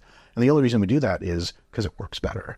And it's cool vibes because I love all the sciencey shit. I'm a nerd at heart. And so when I've realized what Renaissance Technologies was, when we started naming our company, Mr. Nick Shaw and I together, I was like, Renaissance periodization, boom. And on the one hand, it's impossible to say or spell. On the other hand, it kind of sticks with you as a quirky name. They were like those weird people. Also, RP as a shortening of that. You can remember RP. Yeah, that works. Yeah. And mostly people at the time were naming their companies after themselves and had fitness after themselves and nutrition, like Sanchez Nutrition. But, no, I never wanted to do that. I already think like my face is on the internet too much. I'm sure you feel the same way too. Oh God, they're like, why do you like a podcast? I'm like, because I'm not talking the whole, like I get to listen to somebody else and you guys don't have to painfully sit through more of me talking.